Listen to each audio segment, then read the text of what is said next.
I hope we don't have any hitches with this doctor thing. They're calling in on Zoom, and he's supposed to call my phone if he has problems. Okay.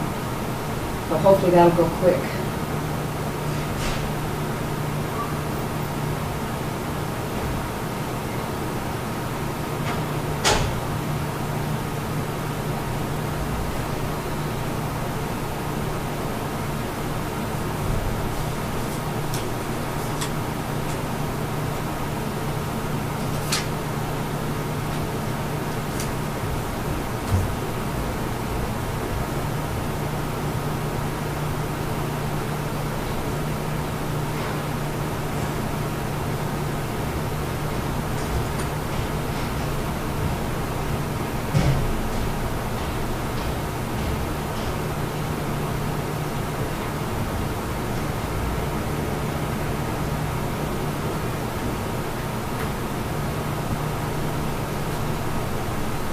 Matt. I sure am. Good.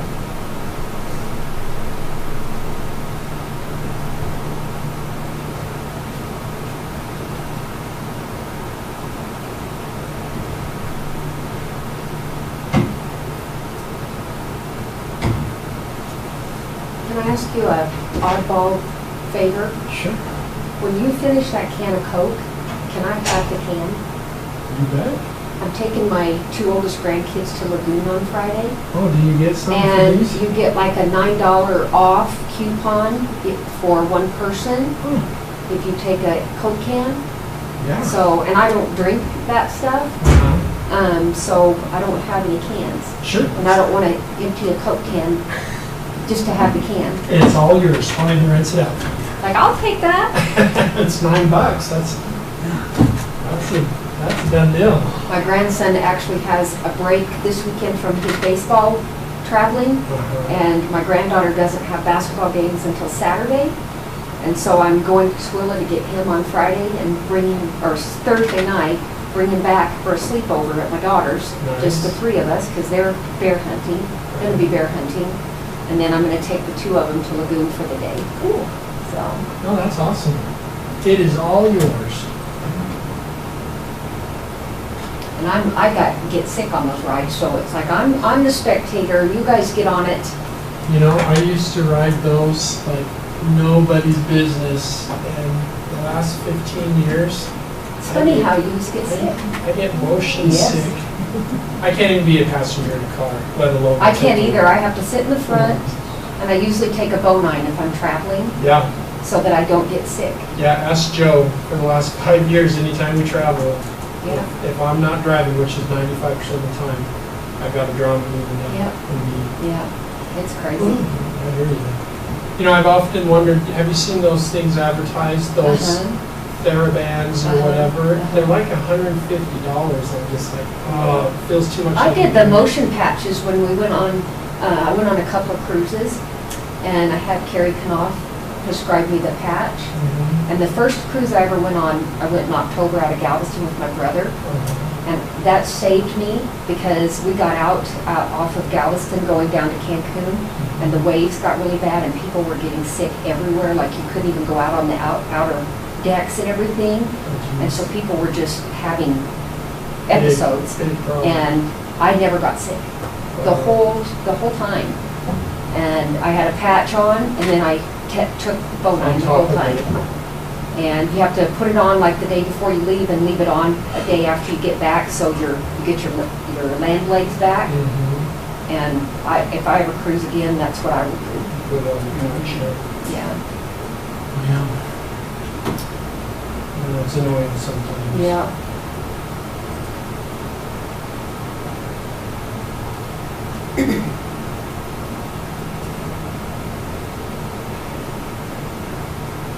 I take one when we fly too, because I get sick from when you're coming in for a landing and leaving. When we came back from Florida a couple weeks ago, the air was so turbulent coming into Salt Lake that there was a little girl that got sick on the airplane, and then we got off the plane and there was a lady running for the bathroom, and she got sick, and I had taken one because I just know. And I never got sick. I got scared because I'm not a flyer either. That freaks me out. Well, any flights, it's at least one full Dramamine, Yep, and sometimes two if it's a really, really long flight, yep, I'd rather be dead to the world than what it does to my body. yeah. And you know, it's funny, the Bonine, I take it instead of Dramamine because it doesn't make you sleepy. Bonine. Yeah, Bonine. I'll have to look it up. Yeah, that's what I use instead of Dramamine. Can you buy it at Smith's and Yep. such? Yep. I'll have to try it, because it's a pain. I hate asking Joe or whoever it is I travel with, Yeah. and I drive the whole way. Right, Because truly, if it just takes 1 second, I'm out for 24 hours. right, It's terrible. yeah. Yeah, try the Bonine because it doesn't make you sleepy. All right, I'm on it. I'm sure. Are we on? Yeah, just turn this on. I turned that down to medium because it was so loud that I didn't figure we'd be able to hear. Because I couldn't hear with it roaring.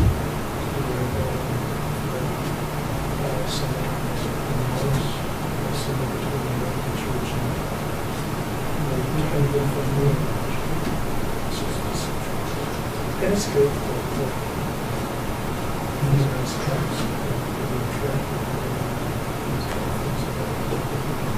This is asking me, am I sure I want to go to the main page?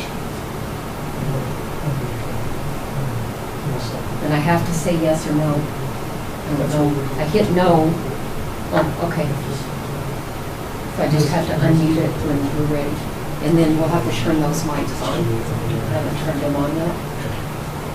Maybe 10 more minutes. Yeah.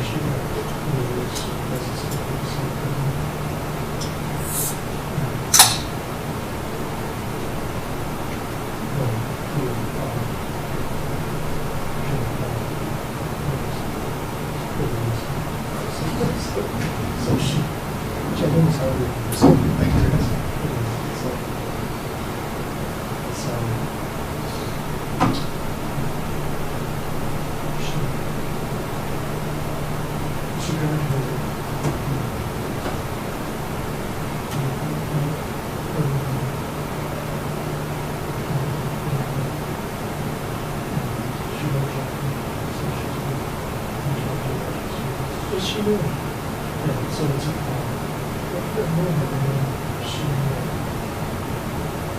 she was thinking Cal.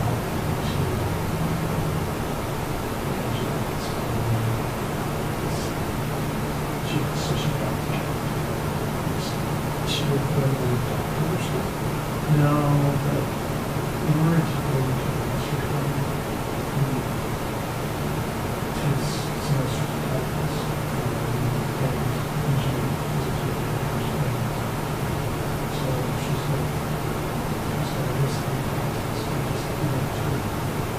so she graduated with her bachelor's in geology, and she's possibly trying to get into it. So, but the UGS students, she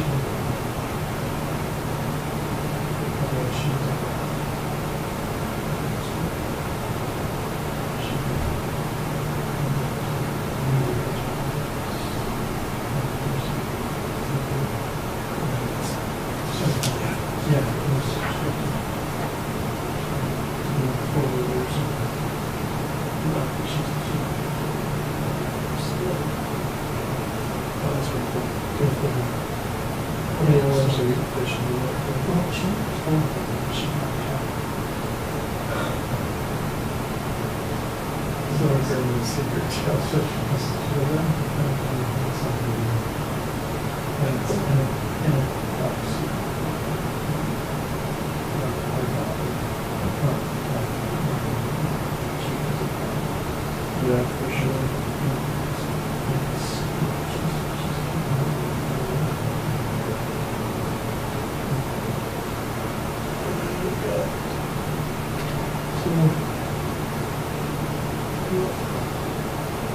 Good job description.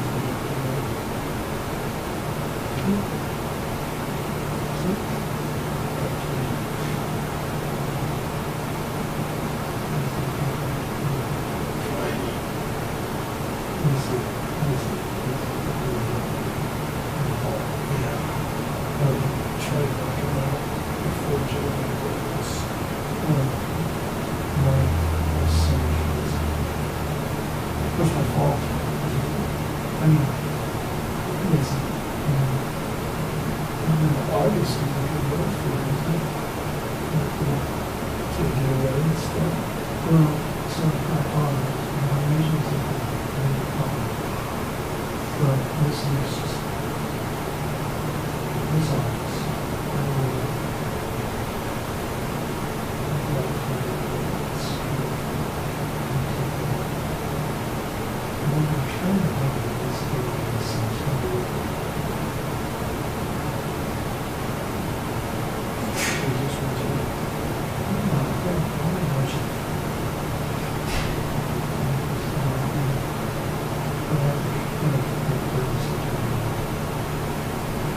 So that's all the teachers do. So everybody's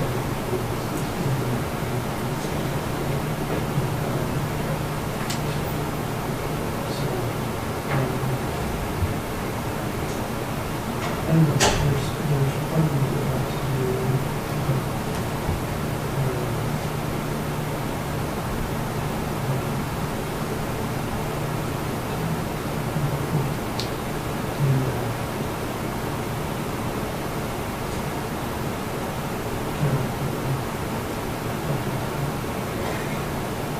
Crazy.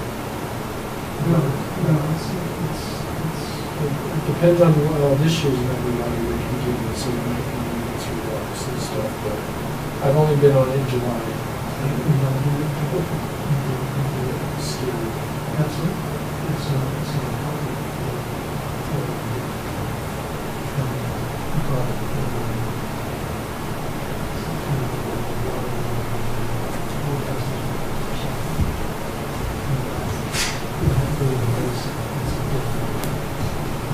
I would love, it would be interesting to see so there's like, they're dropping to sayings go rock. I'd love to see what those look like in September, because in July, it's a swoon. Madness. Well, yeah, I was talking to a businessman. Mr. Mayor, Hey, how are you, man? pretty good. Looking good.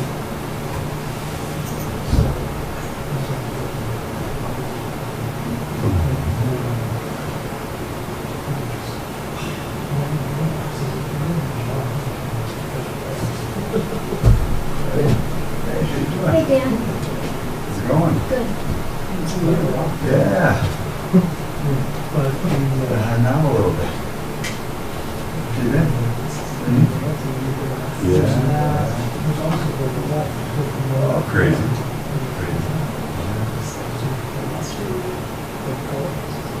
Because that's good. Yeah. A little bit. Yeah, it's been, boy. Is there a road that goes where they, you just, Sears. It's like we went into a time warp. Now we came out another hand. It's different when you entered that. yeah, you're dead now. That's, comfort zones where it's. We had a problem. It's hard. I mean, we have these, there's kids. Oh, that's cool. so that's an option. I've heard different scenarios, Just coffee shop versus the art experience. I have Yeah. Dog's Dog's House House. is awesome. Brand They have approaches. dogs before. So, Yeah, it's just figure out what we're gonna do. Oh, God, no. Jeez, you just got, I mean, we have good things, there's good things in the US. Market's just getting treated horribly. How they kind of survive in the past is just not. But, you know, they did those things, but we kind of landscape in 672. They were. she actually said, It wasn't just out there because there's an advantage. There's good shit that way. You work heavy days and then a lot of them are good spirits and it just kind of fit and then you kind of had your every story and then between, you know, and you had people stay and just this is softball.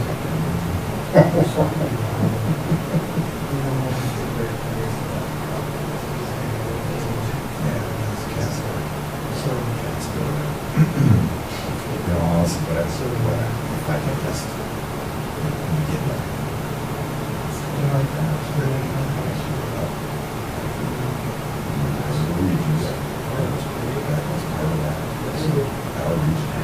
What's the driveway number? There were some services or identifications, things with some needs. We could use that. So I don't want to get out of that, but you can get movements, think about things a little bit different. Have services on training, which is a good thing. I'm actually saying we try to something like that. It's just a training.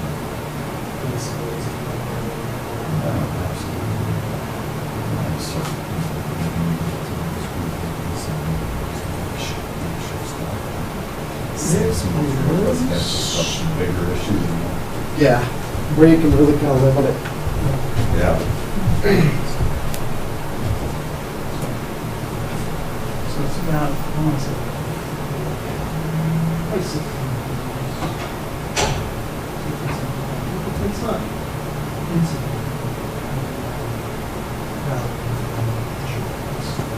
Hey, Andrew. Hi, Jared. How are you? Good, how are you?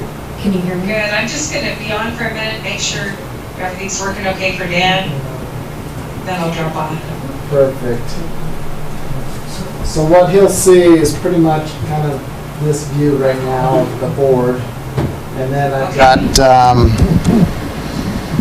a big screen behind me, which you'll see, and then there's 2 other TVs. So right now, that's on everything. Okay. He's going to be using his iPad. And he knows, he was planning on sharing his screen for that presentation, so he's comfortable with that. Okay. He is, and I have it here on backup, just in case. Okay. Perfect. Well, I'm going to leave everything the way it is. You're unmuted. You're seeing this, and we'll start here in about 10 minutes. Okay, thank you Okay. so much. Thanks, Sandra. Jen, I can't tell if that's live. Testing 1 2 1 2. I can hear this one, but the one at the podium, I don't know.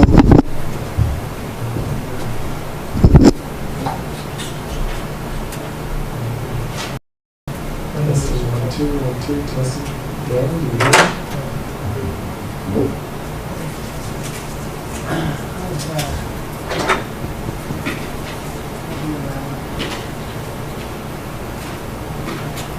Testing 1 2 1 2 1 2. You guys start my revenues there? People are doing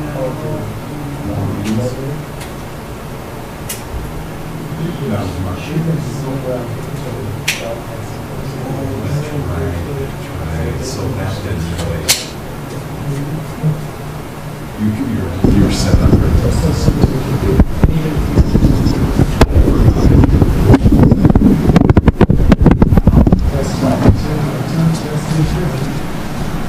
Two, testing. That one's working. I thought I turned the mute off. Will you check it? Testing 1 2 1 2 testing. This one's live. Okay, I gotta put batteries in that one. This is showing. Good. How are you doing? Okay. How are you? all over. Emily's now in Cheyenne.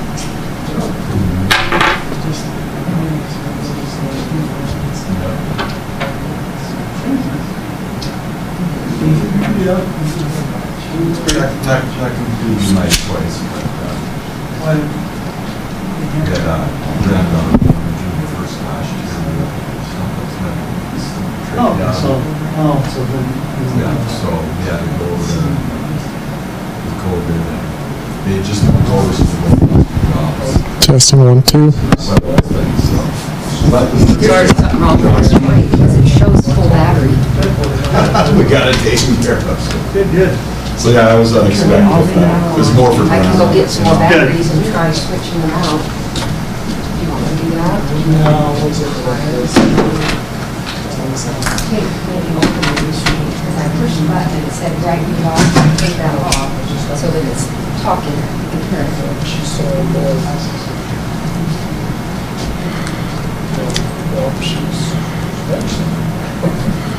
I haven't heard otherwise.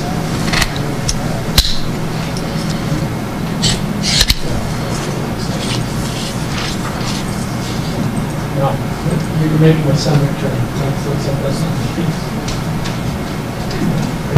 Testing 1, 2.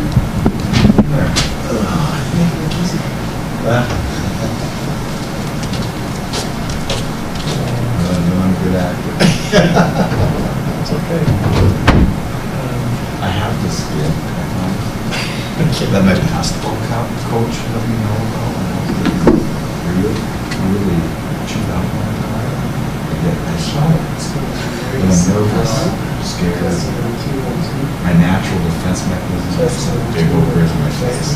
You don't know if I'm happy, sad, or in between. Did you ever get punched? Not much. Not much. Not much. Testing. This one's not working either. Yeah, it is. I actually sort of realized that those kind of upset. So I think sometimes people see it, it's like, oh, it's pretty cool. Does this one show? Especially when I didn't know I was little. I smile and I'm You can't believe it.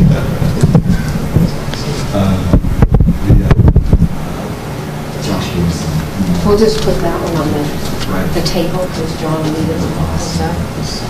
Just give this one to. We sent that card and it just came back, so she got a message. Oh, You just have to remember that one's got to be worked on. I'll just put this one in my office. Okay. it's easy to do. To see what That's like Josh, Josh and I said, we don't do anything else. We accomplish something.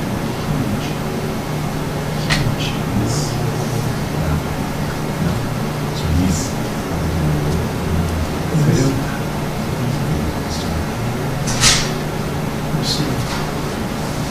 I heard about that. I was pushing on Josh and he talked to that.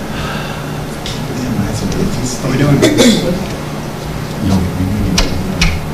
And then he told me. Okay. He goes, I think we probably would have done something. Hey, how are you?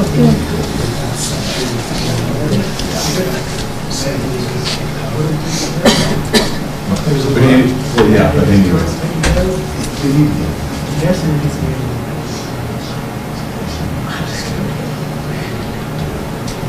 He's got that means he needs it. My point was, he was here.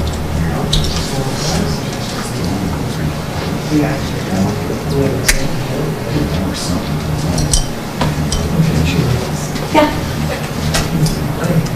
That's not. I was done. Yeah. Oh, Yeah. Yeah, I always got to refine. Honestly, I think I realized oh, right.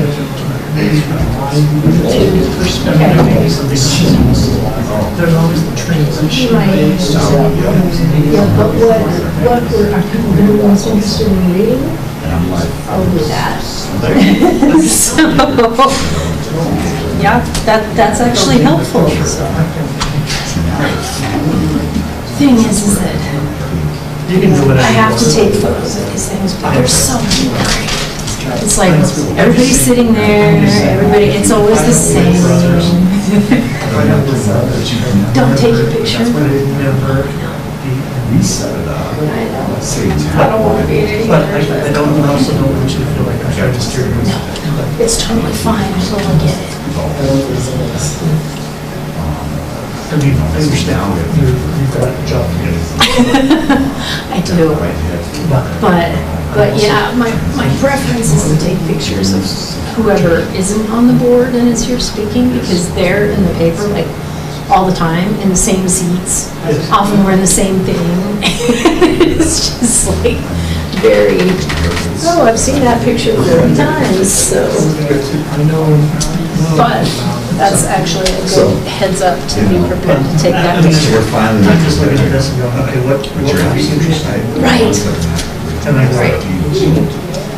And I would think you're probably right, that is going to be the most interesting part.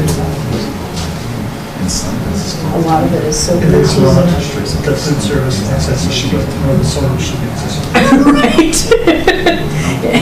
Neither of those things are gonna be the story. We're going miles ahead of us. That's what she thinks is hard. I mean, that's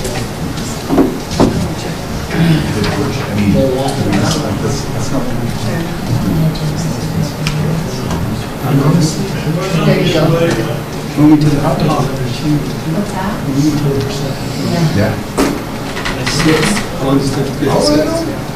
it just is. I know, it's Whether just, it's a year, or 3 years, or 6 months, or, it's you just, just gotta be flexible with that. You just gotta figure out how to do that, because that should not be the driver. Should be the driver. The way we can figure out to make that money is the driver. It just can operate. It's separate from you. It should just happen. It just needs to happen. I gotta go speak for the building. And that's why we got this statute. And work it out. And even though much nice, it just changes the scene. But it doesn't. They have just this thing that gets involved. And I think it's great.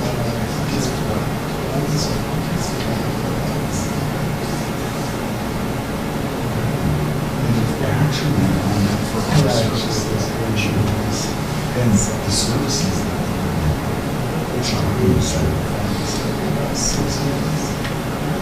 there's, I mean, such processes. And people need to speak up, can they just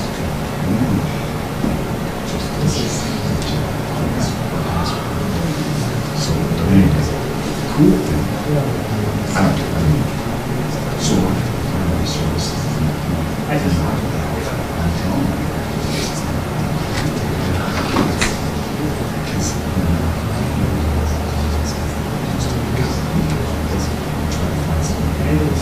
So, there's your question. There's both. Taking out houses that the resource have housing and sat. this is, So, What's that? this just came in 2 hours ago. This actually has the completion. Service. 2 hours ago, the judge said, just a unilateral, you cannot do any in different areas of the general. That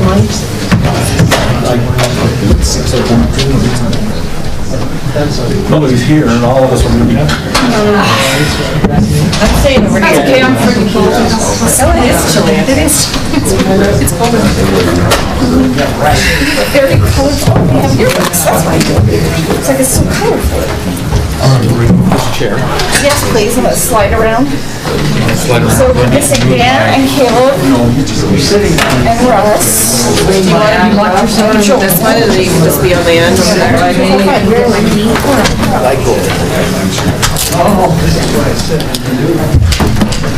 So I get all the candy, I'm calling this one though.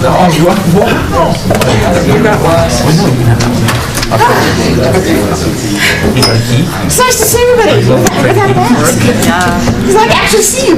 Finally. I don't like people. I know, we won't be mumbling and sounding like Charlie Brown's teacher, right? All right, welcome everyone.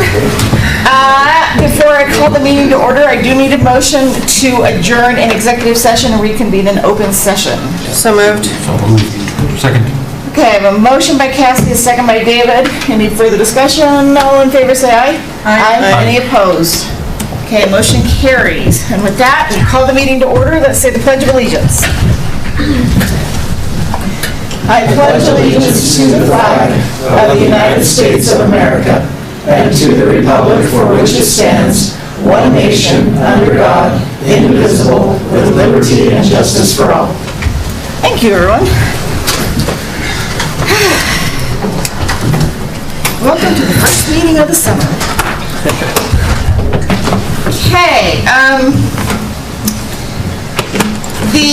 we do need to have the agenda approved. Do I have a motion to approve the agenda? So moved. Second. Okay. We're gonna be doing a lot of that Wait. today. Yeah, everybody's gonna have to have a turn. Okay, is nothing to be removed from anyone? All right. Madam Chair, we may want to amend the agenda and add an executive session after action item C. You're right, we do. Actually, before action item C. Because After we're B. not ready for that yet. Yeah. B. So add an executive session after action item B. B as in boy. Yes.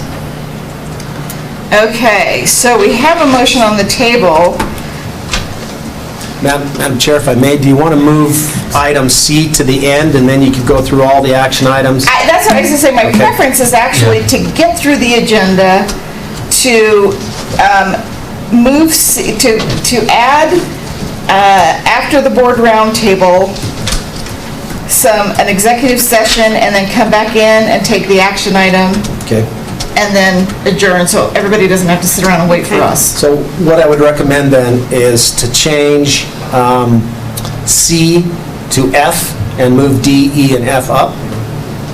So it would be. Actually, I'm gonna do one further. I'm gonna Okay. remove C altogether from that list, Okay. and I'm going to, as the new item number 11, do an executive session. Okay.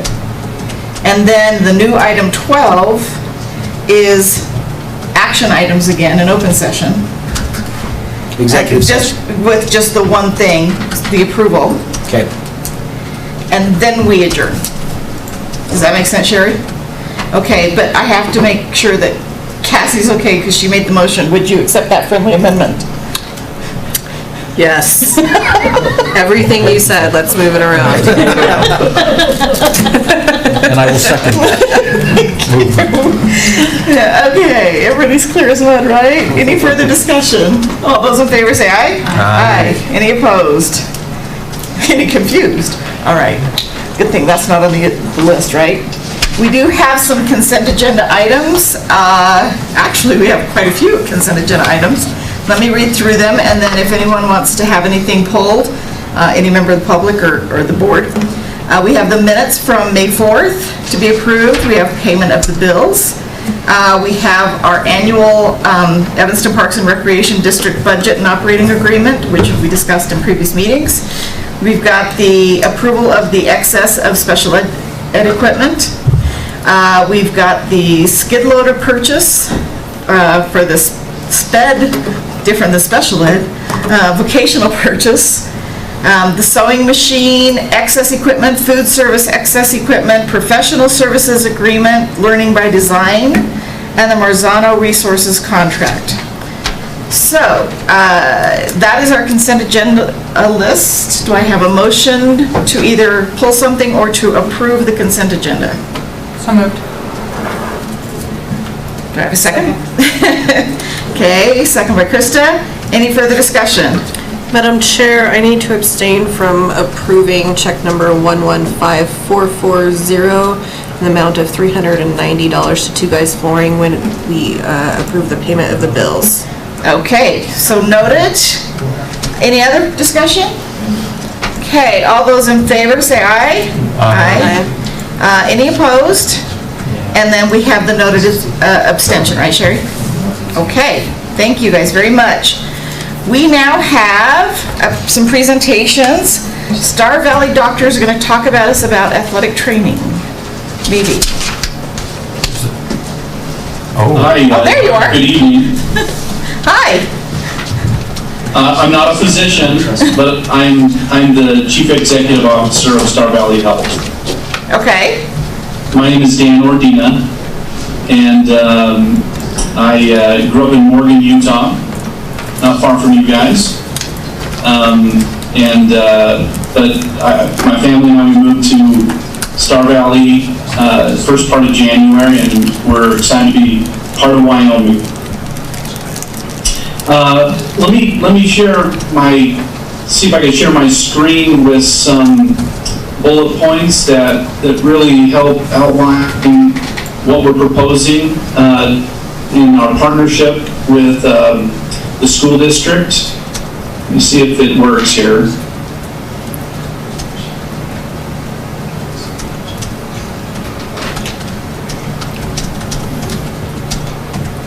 I see something. I don't know if it's working here. Andrew, are you on? Could you maybe share your screen? Andrew Parmenter is my executive assistant, and we didn't know if this was going to work or not. Well, that looks to be working. Okay. Yeah, she's a lot more adept at doing this than I am. Maybe go to the next slide, Andra. So we've met with several constituents there in the school district, specifically from the high school, the superintendent, some coaches, and our next step in this process is obviously to have a conversation with the board. But Star Valley Health has experience of providing athletic trainers to various high schools. And I did this when I was in Idaho.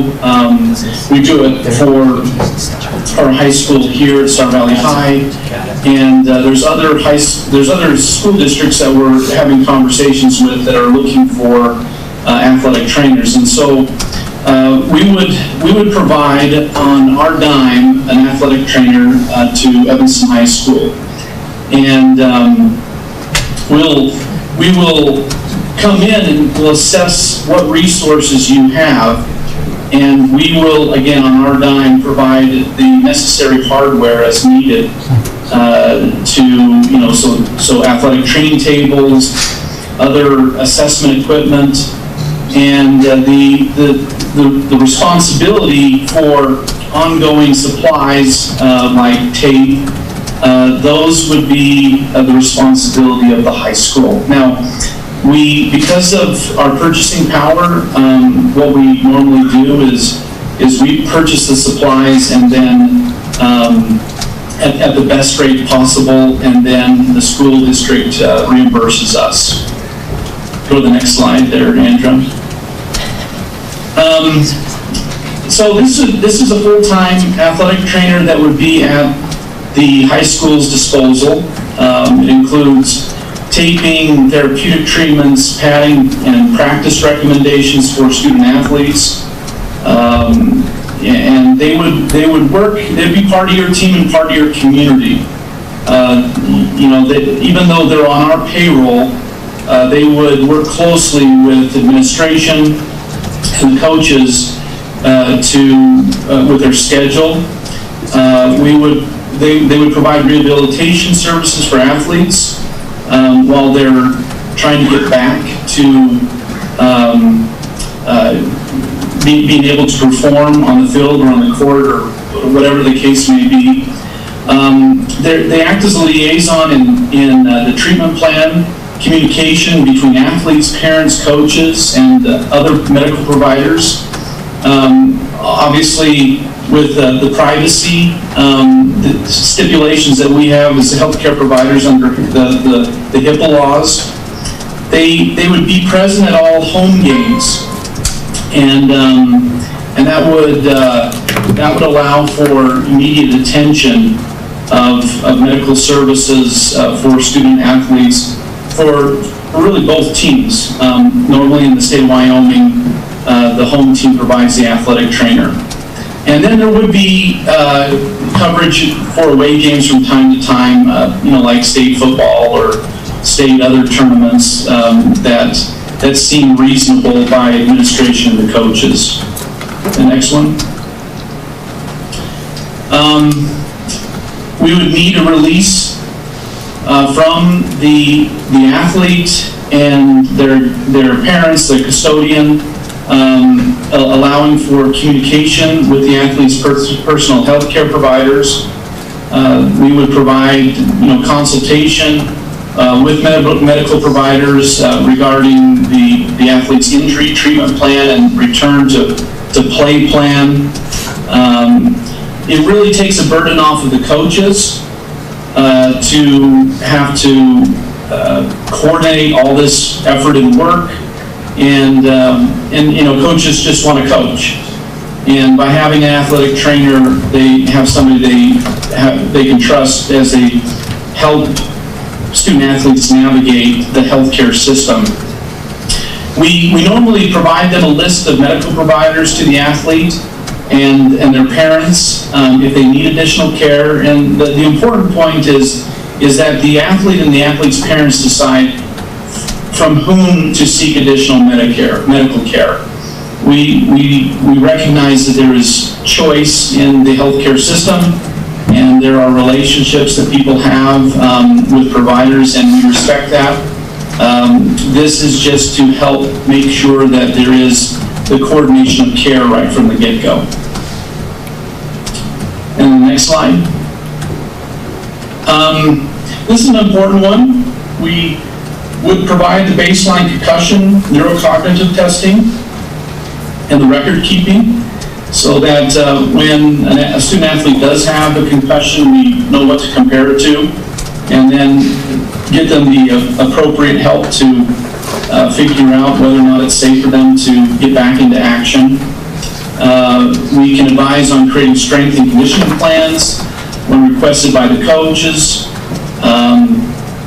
And then obviously they're responsible for making sure that the par levels of medical equipment and supplies are readily available for the sports teams. And then the last slide is really what it's all about. It's trying to improve injury prevention and care for the athletes. And if they are injured, then to make sure that we have the proper care coordination for athletes and athletes' parents. And as I mentioned previously, there's more time for coaches to focus on coaching, and there's opportunities for students to learn more about athletic training and health-related careers. Here at Star Valley High, if you have the right athletic trainer, they can teach classes at the high school, and if it's sponsored by a university, the students can receive college credit for these classes. And so there's a lot of support from physicians and I think local administrators to somehow bring this together. And so that's how I got involved. This idea came up when we started talking about how to make this a reality for Evanston High School, and we had an official sit-down meeting with several phone calls, and we wanted to give the board an idea of what we're trying to put forward, and I'll stop there and ask if you have any questions. I do have a couple of questions, I guess. I see a need for it. I happen to be one of those athletes that came through here that happened to tear a muscle above my right knee, and without a local trainer that came from BYU, my season would have been done. And so very appreciative of a full-time trainer. I fully understand it and agree with it. But my question to you is, in this situation, where does the liability come and where does it start and where does it end between the school and between your organization? As far as diagnosing? Because they are employed by us, the liability, if there is going to be some, it's going to be on our part. We're responsible for our employees. We have malpractice insurance with our physicians, with our providers, and this alleviates the responsibility of school districts from carrying that liability. Now, certainly if there is some coaches or teachers that are under your purview, that there's gross negligence or something that, because of their actions, harm the student athlete, then I think that it's a totally different story. But when you're talking about providing healthcare services, the liability remains with us. So, my question would be about, grew up in Morgan, you live in Star Valley, who you got here? So that's the biggest concern and issue. And the answer is, we don't have anybody there.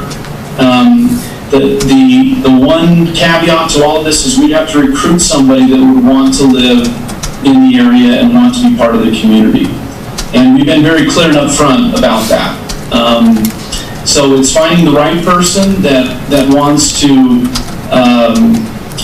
integrate with your community, wants to be part of it, wants to invest their time, energy, efforts into the school district, more specifically Evanston High School, and that's really the whole crux of this deal going forward is being able to find that right person.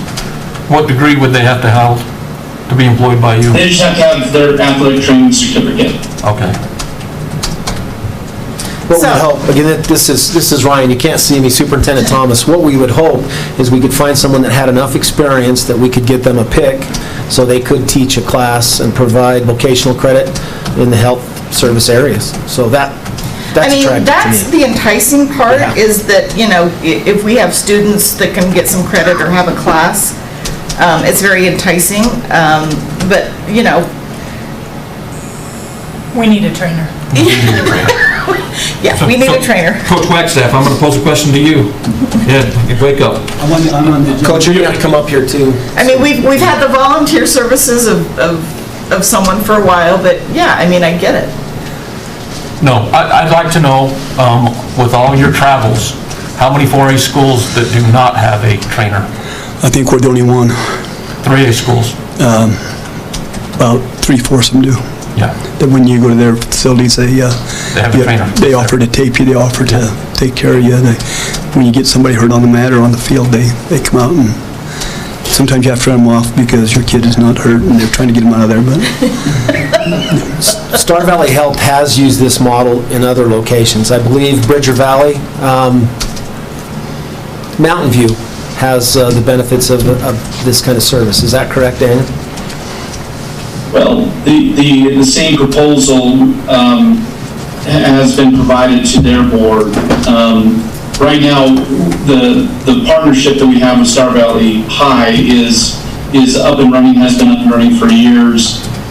So Mountain View and Lyman would also look into wanting to recruit a athletic trainer there. And so we created a network of trainers in western and southwestern Wyoming to help cover each other, to make sure that there is sustainability to this idea and concept. I have a question. Are these like physician assistants, MDs that have these certificates, and do they like bill the kids' insurance? How do you get paid for this, I guess? Yeah, what was my question? You don't do it out of the goodness of your heart. Come on, where's the money? Look at that smile. Of course. No, without question, the win-win in these types of arrangements is that, number one, obviously the school district is able to ensure that their student athletes are covered. Where we benefit is, obviously, as a chief executive officer, I want to build a brand of Star Valley Health, and we have a presence there in the Bridger Valley. We have Dr. Washburn, who's an orthopedic surgeon in Evanston, that has an office, and so there's already a presence for us in these great communities that we serve. We're wanting to build that brand, and there's also the care coordination. It just might be that there is follow-up care for surgeries. There's that type of business that we would benefit from. But I do want to emphasize, though, that we are a not-for-profit. Our mission is to make sure that we're providing the best healthcare services in the communities where we have a presence. And so there is this not-for-profit mission that we do have, a responsibility that we feel of helping our communities. And we can, you know, when we look at the costs associated with it, yes, it's completely on our dime, but it's something that we feel is a wonderful partnership with the school districts that we're part of. But to Krista's question. Yeah, you didn't answer my question. Yeah, but to Krista's question, I mean, you know, what are the educational qualifications? Are you talking about a bachelor's degree in you know, sports kinesiology and a certificate? Or are you talking about, you know, a physical therapist or a PA or a nurse practitioner? I mean, you know, what are you looking for in terms of the standard in recruiting? Oh, my apologies. I was addressing the question of... where's the money? Where's the money, yeah. So let me go back to that previous question. So the qualifications is that they you know, every state has a recognition of an athletic trainer who can provide athletic training. And so they receive the requisite training at a university. So, you know, it's a 4-year degree, and their whole entire training is obviously didactic as well as clinical. And they spend a lot of time in the university setting and getting hands-on experience. And so they're very familiar with athletic programs and the treatment and prevention of injury. Madam Chair, if I may, the services that we provide our students now would be a much more limited service than this one that they're talking about. Right. And it's been a good partnership with Dr. Giacchetta's office. He's done a great job. Our students that are injured have a certain number of visits, consultation. They're not charged. Right. It's the same thing here. At some point, if there's continued care, as you saw in the bullet points, is they make those choices of which physician to see, which physical therapist to see. But potential of some operation might flow back to this organization. Right. So again, to be put in this position where we haven't had an athletic trainer forever. If you guys remember, Mr. Fackrell, for 8 years, pushed us to find some solution to this. And now, unfortunately, he's off the board. But what we'd have to do moving forward is to make sure we checked off our boxes. We'd like to talk to our medical providers in town. We don't want to offend anyone. This group, very professional. I don't imagine them offending anybody. They want to work with everybody. And especially, I do believe, I was a little hesitant at first, they want to do what's best for our kids. Now, some may say, well, these are Star Valley people. Are you sure they want to do what's best for Evanston kids? They're going to sabotage us. And they do. Again, I look at an injury that I saw in Mountain View, how they took care of that individual. He didn't get to finish his senior year, but he's going to be able to be, I guess, normal and provide a quality service. So that's what I see, is finally we have an opportunity to have a full-time trainer, provide some of our students some health science experience, student trainers, and really kind of take care of our kids.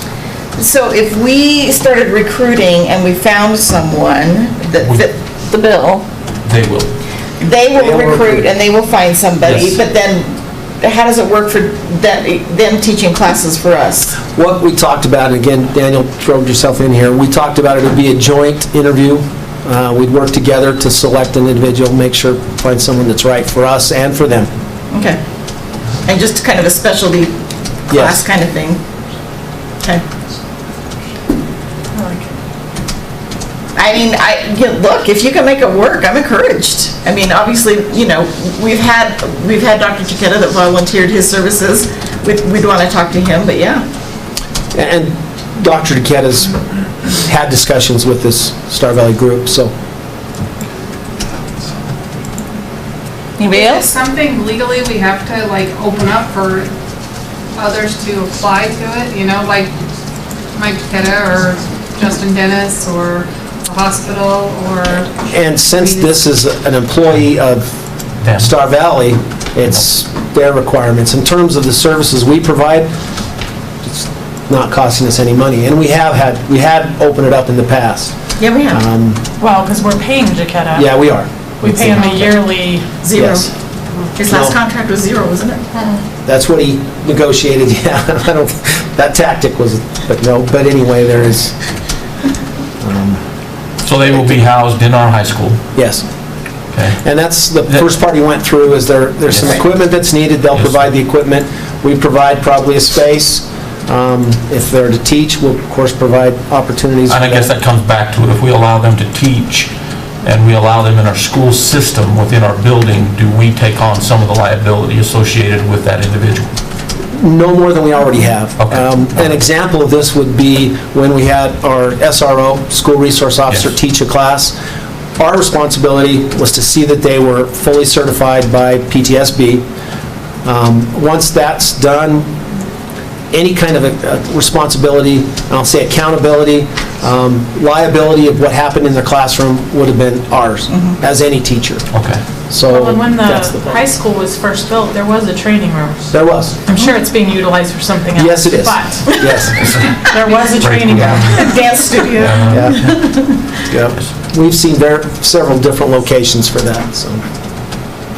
No, it is, and also coming from the coaching end, it's always nice to go to some place that had a trainer that you could focus on your kids and allow them to take care of things. And I personally think it will reduce our liability to have someone actually taping that's a professional, as compared to, as a coach, Yes. I was required to take care of prevention and athletic injury, and I taped kids, and I always kept my fingers crossed that I didn't cause more issues than that. Because you don't tape very often as a coach, but you may have a kid that really needs it. I see that's reducing our liability with these kids and potentially preventing additional injuries. So in theory, I mean, you know, how quickly would the program be up and running? I mean, how soon could they find somebody, do you think? What do you think? I mean, for football season? so I guess how long does it take, I guess my question in this is, if you have a degree in kinesiology, how long does it take for you to go back and get a trainer certificate? Is it a 6-month process? Is it a year process? Is it a 2-year process? I mean, or is it just a matter of a care and prevention type class? I do believe they have to certify, which means they have a test they have to pass. Okay. I believe.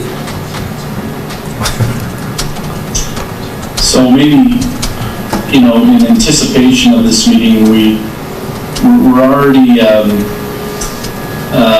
starting the recruitment, and we've got our feelers out for connections within the industry to identify. The ideal would be to identify an individual that wanted to move to Evanston. I don't know about you, but we're having a hard time with our housing to allow people to actually join our organization. I'm pretty sure that's the same holds true down in Evanston. But nonetheless, we've already started the process of posting those positions and trying to identify some candidates that would be interested in the Evanston area. And it would be nice if we were able to identify somebody before the football season, but, you know, like I mentioned previously, everything hinges on our ability to find the right person. And we just, you know, we're big believers in finding the right person. They've got to want to be in the community and be there for a long time. We would prefer a family with 6 kids between kindergarten and 8th grade. And of course, Madam Chair, members of the board, we would have to develop an agreement that would come before the board for approval and of course go to Mr. Phillips. Yeah, no, we would need some sort of agreement to do all this, so. All right, well, thank you very much for the presentation. You know, we wish you the best of luck in recruiting, so.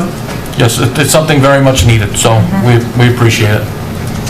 Our pleasure, and you know, if there's any other information or insights that you need, we'd be more than willing to provide that. Okay, Great. thank you. Thank you. Thank you. Have a good night. Thank you, Jerry. Thank you. God bless them. Never thought you'd At say that, times, right? oh no, my words in Zoom don't go that direction. I know. Dan, it looks like you are next. Region 5 BOCES. Make sure you introduce yourself. I will. Strangers up here. I know. Hello, everyone. My name is Dan Mayer. I'm the Executive Director for Region 5 BOCES. I want to thank you for having me here, Madam Chair, members of the board, Superintendent Thomas, and the distinguished guests over there. My fellow colleagues. I used to have one of those seats back in the day. I want to thank you as one of our member districts for providing meal funds to us for our operations. I've included a lot of materials for you as part of your board packet. Do not fear, I do not intend on presenting those. Jamie would have my hide. Yes, I would. So I've learned, but I do want to just address some of those and then answer questions you may have from those. So what I've provided to you is some information on Hayden Peak Academy, which is the day school that serves Uena County. A little bit on Hayden Peak Academy, just a little bit of a celebration.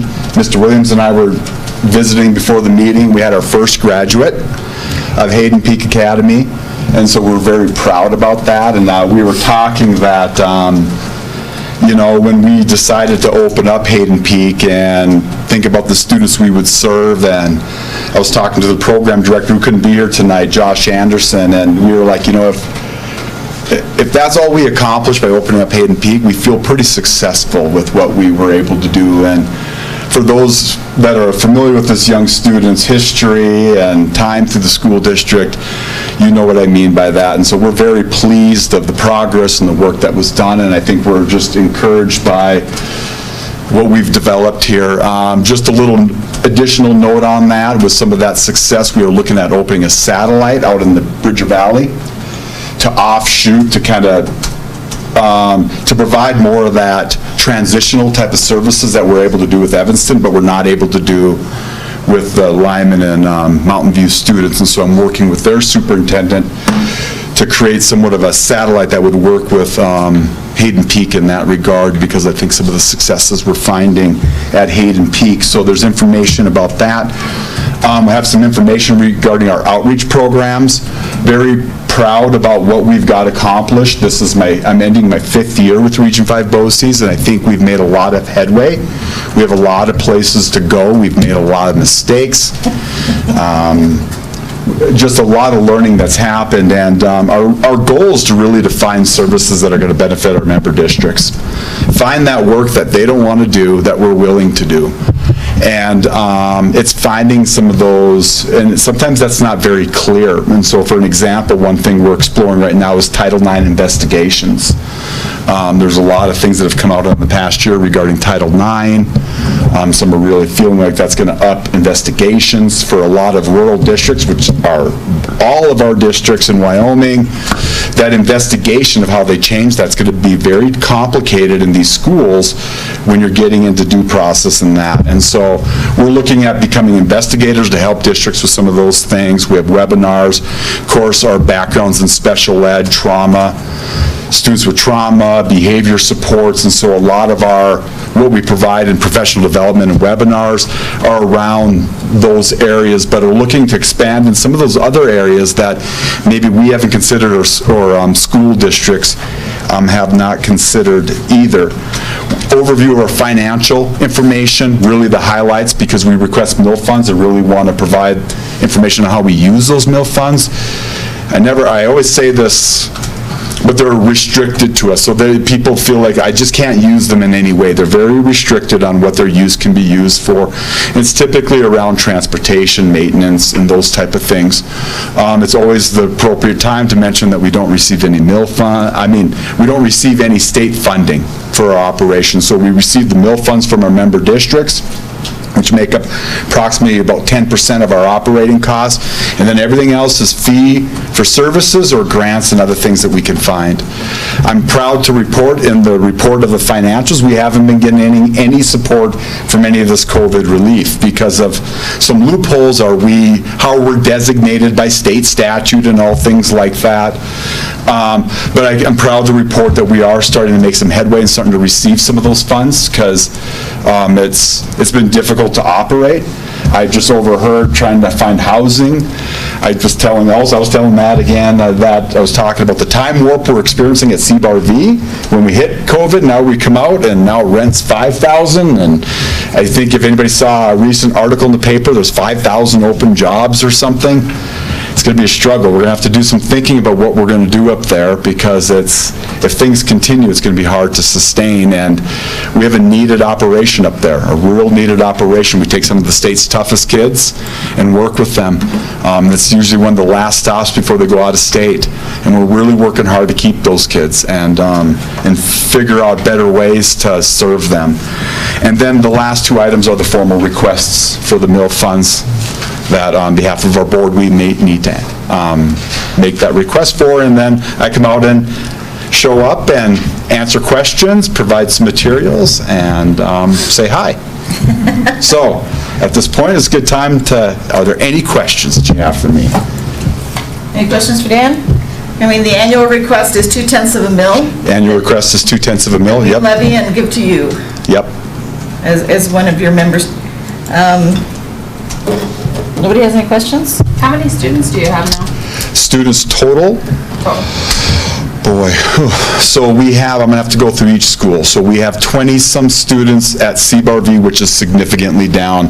Pre-COVID, we were around 28 looking to add kids, and we just lost students. And then when we were able to come back, we had to go on such a restrictive measure because of the intensity of our kids that there's no face mask, there's no social distance happening.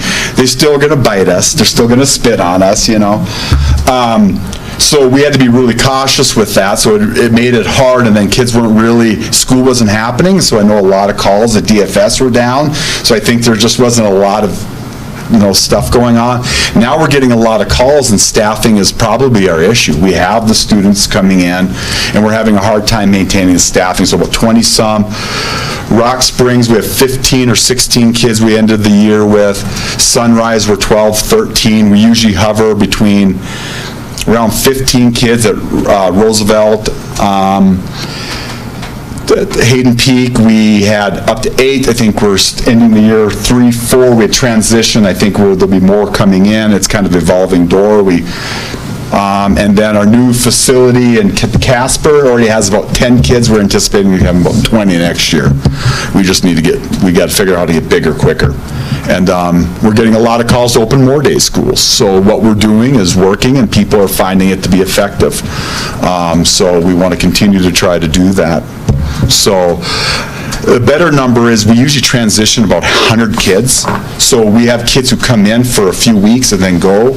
So we have a very fluid population. So we like to look at the total students served, and we typically serve 100 or so kids throughout our organization directly. And then a lot of staff and student evaluations. We also do we do some outreach services for psychologists and some other related service people. So we contract with some districts doing some of that work as well. Okay, it doesn't look like you have any more questions, yeah? Jamie, you know how to get a hold of me if you need me, if there are any pressing questions that they need that come up from that guy most likely. This is on the agenda to be approved on the 21st of July. Right, this would be part of our budget approval, right. And again, if anything ever comes up or there's any time, I'm always happy to drive over and answer any questions at any time. This is just our formal request for you to be able to take action in July, and if you're good, I'm good. I'm happy to see you, Dan. I thought you were going to send a minion, so nice to see you. Not to see you guys. All right. Thank you. See ya. Thanks, Dan. Have a good night. Thank you. Okay, next we have discussion items, and the first on the discussion items is girls wrestling team. Mr. Wagstaff, is that you? A girls wrestling team. Hi, my name is Coach Wagstaff, head wrestling coach at Evanston. We already have girls wrestling in our state and in our school. Last year we had 3 that started the year and finished the year. It's this, what I'm going to talk to you about is not necessarily a girls wrestling team, but several states, Minnesota was the 32nd state to declare a state wrestling tournament for just girls. Some states have gone to where they can wrestle boys during the year. Some states have gone to where they can't wrestle boys during the year. They just have to wrestle girls. Girls wrestling is the biggest, fastest growing sport in the United States right now. In fact, probably in the world. When you have the opportunity to watch the Olympics here in a few weeks, you'll see girls wrestling at that level. And we kind of done it backwards. They started in the Olympics, and then now we're trying to get into high school. So my proposal, or my request is that we, Evanston High School, would be one of the schools that would support girls having their own state tournament. To be able to do, for our state to do that, we have to have 8 schools that would agree to do that. So would the team be, I mean, so the tournament would be all girls. What about the team and various meets? Would that be mixture still? Well, I think in Wyoming it would be because of numbers. When we go to wrestle in Utah, though, last year they wouldn't wrestle. They wouldn't let you wrestle the girls? No, they wouldn't guys can wrestle girls. But I will tell you, when we wrestled Layton, they had a girls program down there, and we went 6-0 when we wrestled them, so, yeah. I was going to say, how many, I mean, do you have a lot of girls that are showing some interest in that? I think if they could wrestle girls, it'd be a way, I don't know how many, but there'd be more. And you had 3. We had 3 that finished the year. Yeah, Cute wrestled, didn't she?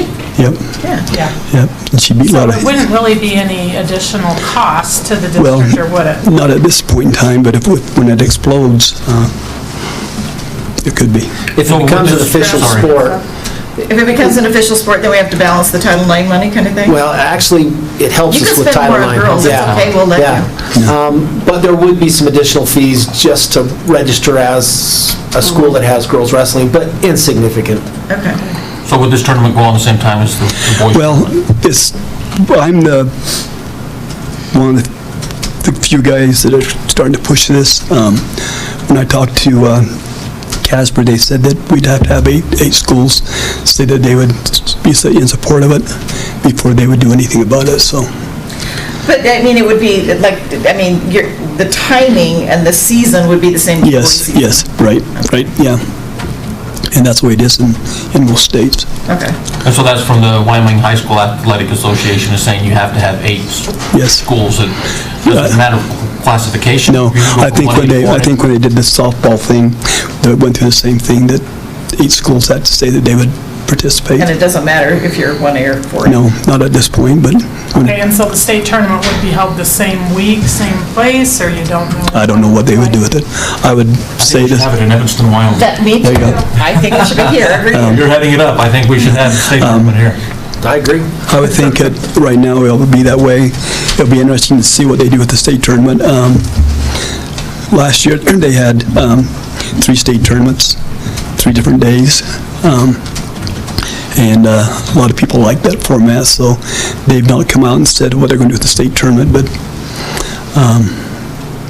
I would like to say that Evanston would be a school that would support this. So I guess our question to you then is, what do you need from us? You need to have an official? To say officially. Support this program. Yeah, officially Evanston School Right Board. now it's discussion, but I like it. That's what I'm saying. Yeah, I mean, at some point we would have to There are a few officially. questions I'd still like to kind of work through for you and for the community. My worry is actually our young ladies that wrestle losing opportunities to wrestle. If it's girls only, there's just not going to be. Well, no, that's what I was saying. I thought they said that they could still wrestle, but they'd have their own. Every state has a different set of rules. Utah went that way because 2 years ago, when you'd wrestle in those schools, they'd have 2 or 3. When you wrestled those schools down there, they had 14, 15 girls. So it took off really big in 1 year. Do you think limiting girls wrestling girls would encourage more girls to wrestle? Is that, because I think you said that. Well, I don't think Wyoming wants to do that yet. Okay. But I think as we go down the road. Okay. As So I numbers mean, increase. so initially, you'd still have sort of the blended team, but then the end tournament would be Be girls. Yeah. girls. One for the boys, one for the girls. Yeah, on the national agenda this year is to come up with weight classes for girls. I was going to say, the weight class is the same. The weight Well, I think there'll be more separation in them and probably fewer weights. Fewer weights, that's what I'm saying, yeah, so you could have a wider range with the weight band, so. I can put it on the agenda for next month. I think it's something we should pursue personally. I do too, I like it. I like the idea. I'm sort of excited about that. Now- Although I take it that the uniforms have changed from the old, the old leotards that would expose you if you were. Nope, you got to be covered. Yeah. Nothing can fall out. So I guess my question to you, how about the collegiate level on the girls' side? Yeah, you pick it up. There's colleges every week that are putting that into their. Are they really? That's awesome. Yeah. Well, like you said, I think it helps Title IX immensely, so. Yep. So. I like spending more on girls, so there. No, I agree, I have girls. So. Thank you. Thank you. What's my next date now? We will put it on the agenda, and we probably need to get some additional kind of facts and put something together officially that they can adopt. Yep. Okay. Thank you, Coach. So what facts do you want? Do it. Thank you, guys. Thank you, Coach. Okay, well, I see some drama kids here, so I guess I know what they're here for. Well, and I told them come and be in solidarity. Most of them are gone, like most rational humans are enjoying their summer and out like living life. No, not that we're irrational. Okay, sorry, let me pull that up. So essentially, honestly, we're just here because our trip that was supposed to be October that you guys approved a year and a half ago was, of course, canceled because of COVID. And so, That's because how many of the same kids are around? I know. It's oh, I'm sorry. I'm Erin Russell. Hello. I am the theater teacher. I'm the theater teacher at Evanston High School. So, pardon. So, hi. Welcome. I don't know why I welcomed you. That's dumb. I really do have some amount of poise sometimes, but it's all right. Just not today. So, we are talking about an opportunity to travel for my students to do an acting workshop. They would do a technical workshop where they got to work with Disney Imagineers and see how they run one of their shows. And then a backstage tour, specifically, I don't remember which one we chose. There are about 5 or 6 options for the backstage tour at Universal. Because I know we talked about props. Well, didn't we approve Disneyland, and this is Disney World? You did. Disneyland is not doing Disneyland those. isn't opened yet. It's not open for any of these. Yeah. So, and I just got an email today saying, we will be open for workshops starting in 2022. And I'm like, okay, well, I'm glad I at least, so I reached out to Disney World to see if they were still doing it, thinking, I don't even know if this will be viable. And they didn't get back to me for 2 months. So I waited and waited, and then, right at the end of April, they said, hey, we'd love to have you in October. And I was like, oh, no, I don't have a lot of time. So we've been trying to kind of put stuff together in the hopes that it would work. We put it over fall break, so the kids would miss 2 days of school. But we would still get 5 days down there so that they could experience that. One of the different things I found with Universal, the student programs in California, you only have to go 1 day. If you're outside of Florida, you have to buy a 2-day ticket to Universal. So I was like, well, how can we get there for 5 days? So we had 3 at Disney and 2 at the other. Because if they have to pay for it, then I'd like them to have an opportunity to, go there and pay the money, or excuse me, get what they paid for. Essentially, other than it being in Florida, and we're missing 2 days instead of 3, and then I think it raised the cost by about $250. I was going to say, the cost to the kids is a little bit more than what we had. Yeah, I think we had 1,200 now you're 15. Yeah. I think so, yeah. So about 250, 300 more. So it's a bit more money. Mostly we're doing it because I have kids like Aiden who've been in my program and wanted to do this since, before, I don't know, this whole time, and they didn't get, and my... Could hardly wait for your turn, right? Right, and then it gets canceled, and it's just like one more thing that, was a bit of a kick in the pants from COVID.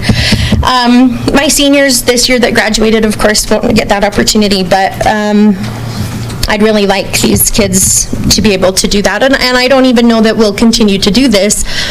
I had students that had already raised, some $200, some $500, $600 that have just been sitting in my activities account for a year and a half. So we're just, we obviously will reimburse them if it is not approved, but this is something that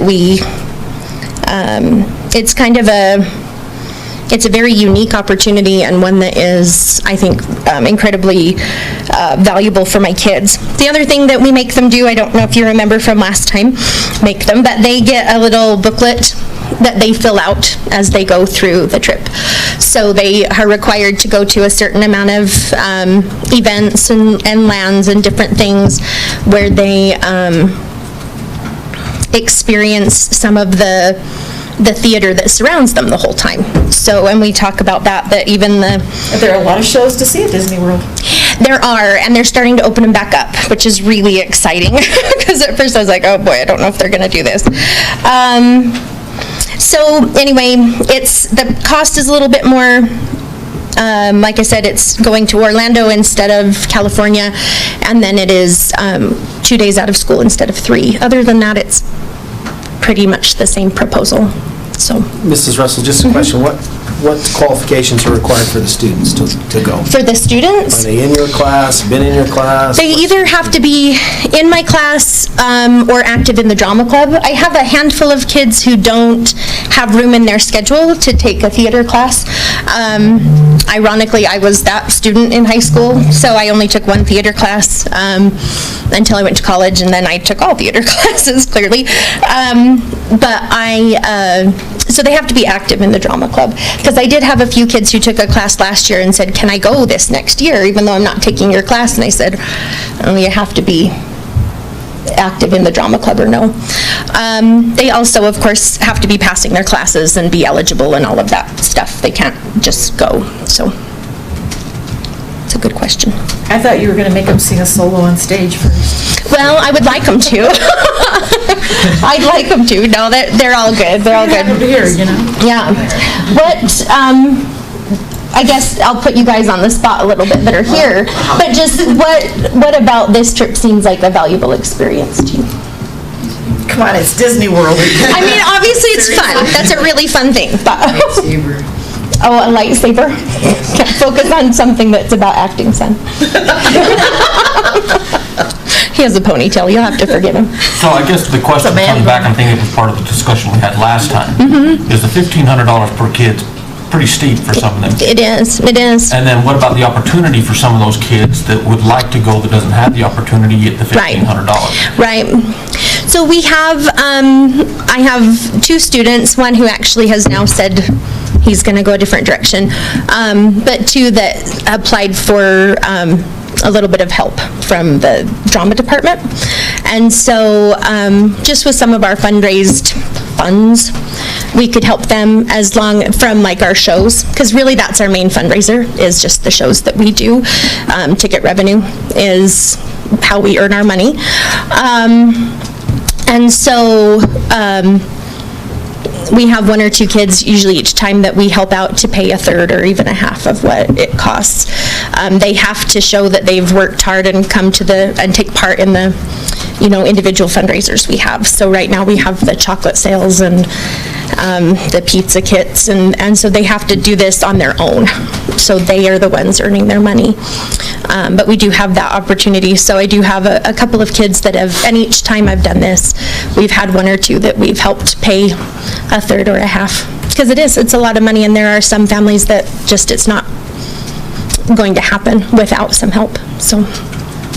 Well, and we had talked about we had talked about that. We had talked about, us sanctioning them missing school for a trip like this, because we talked about the drill team. Right. Making a trip to Hawaii. We also talked about them paying for the buses. Yeah. Yeah. And then paying for the buses and things. And that's part of our transportation plan. No, I'm all for this. I Yeah. agree. Yeah. It's a great opportunity for them, but the same conversation I had last time as this time, it seems like we keep trying to outdo ourselves. Right, right. And if something becomes bigger and grander, Sure, we're sending sure. people to Hawaii, we're sending people to Florida. Right, And right. like I It's said, not just us, it's community members that are like, this is what my money's going to pay for, is a Right. trip to Disneyland or a trip to Right. Hawaii. They're not happy about it. Well, we don't, it's all individual kids' stuff. They're paying for it. I don't, and I want it clear, we've never done that. I've never been, my program's not about going and asking people. My husband is a local business owner. We know. We are well aware of how much people come and say, can you help us pay for this? And they go, what is it for? Well, we're going to Lagoon. Well, what? Right? And so, no. Each time I've done this, this is on the kids to earn the money. Their spending money is all them, the cost to go on the trip. Well, like I say, we make them even pay for our bus. I mean, our buses have to transport them. Yeah. Right. Madam Chair, if I could, just found out from Mr. Director Dickerson that it's $850. It's non-reimbursable. The state does not see this as an academic trip. So. Right, because he emailed me about that. So that gets included into the price that the kids pay for. The $850 will get us there, and that will leave us about, from their transportation budget part of it, it'll leave us about $2,600 for the travel back and forth from the hotels to the airport, which seems like it should not cost that much money, but it does. So yes, it does. It's really insane. So anyway. All right. And I think you are on the agenda for approval next month? Yes. Yeah. So appreciate it. Yeah. Thank you guys for coming. Yeah. I appreciate them doing it. I say every time, that we should only approve them if we could all go. I know. You guys are welcome to come. Sure she needs some sponsors.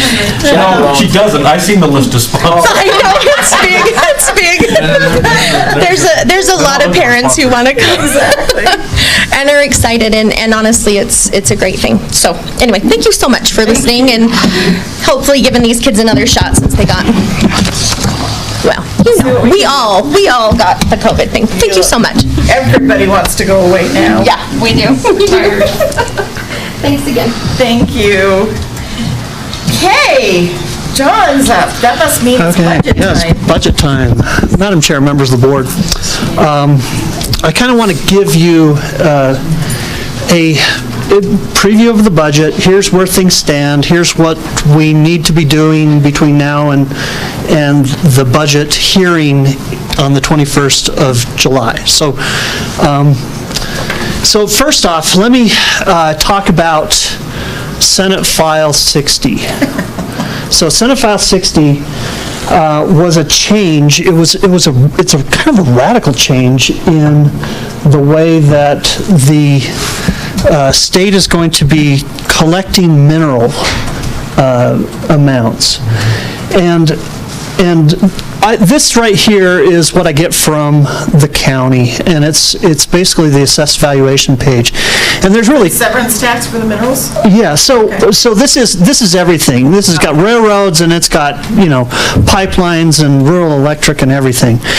The last two numbers right here, this right here, oil and gas, if we kind of come across the page right here, the amount is about $32 million. $32 million of oil and gas lease, its production. And so our assessed valuation this year has gone down, and then what this Senate file does is it basically says, hey, you who are producing minerals, we want you to send the money directly to the state as opposed to sending it to the county. Okay?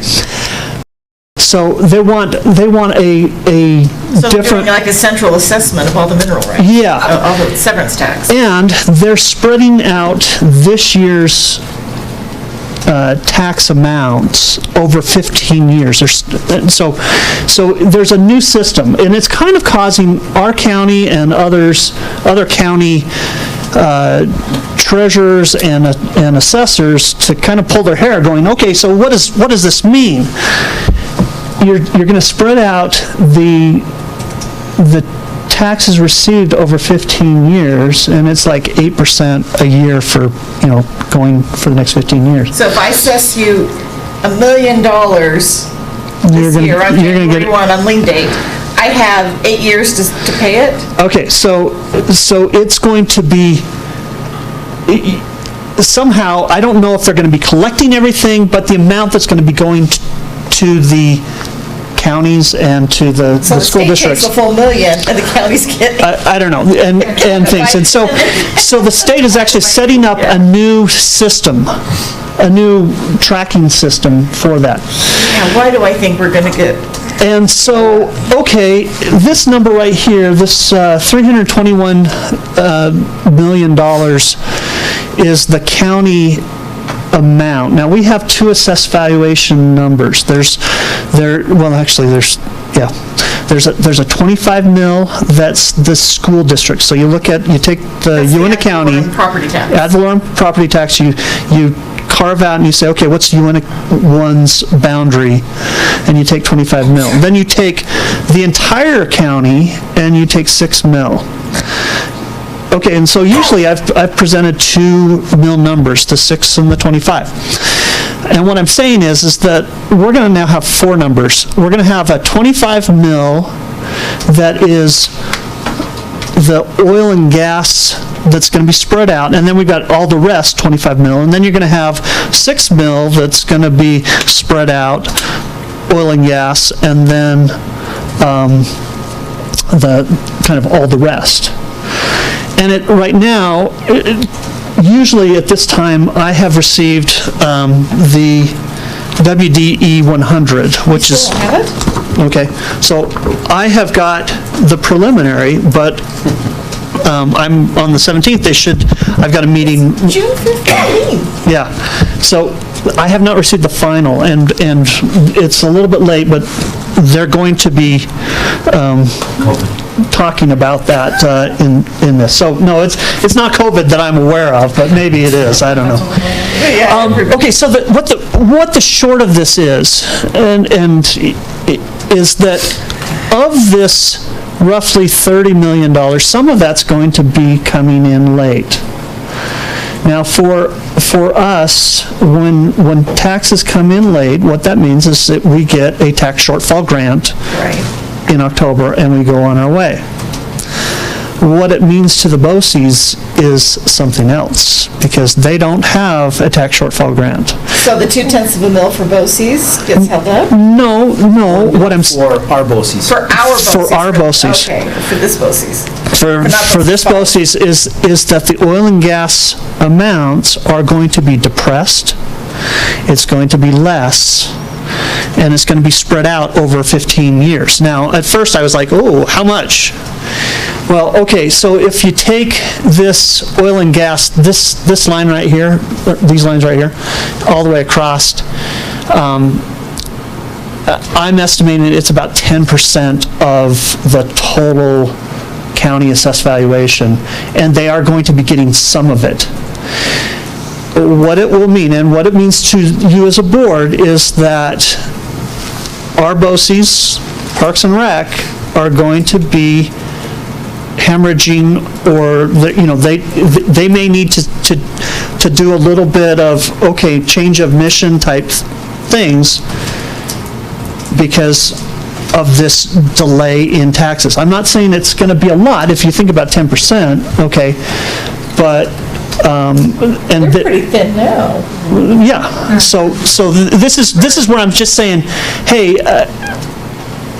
we're seeing some change in accounting that's causing, I wish that the state would just do what they're doing last year. But what they're wanting is they're wanting to consolidate that oil and gas production amounts, okay? So that's the first big revenue for them. Yeah. It's the first big takeaway. Yeah, so, we need additional revenue, let's take what we have. Yeah, so our assessed valuation countywide is this $321 million, and for the school number one is the $203 million, okay?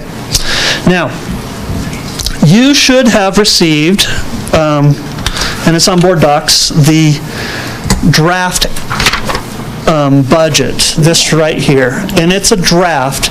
I'll show you areas where I'm still needing some numbers and things. But in the draft budget, on this page number 13,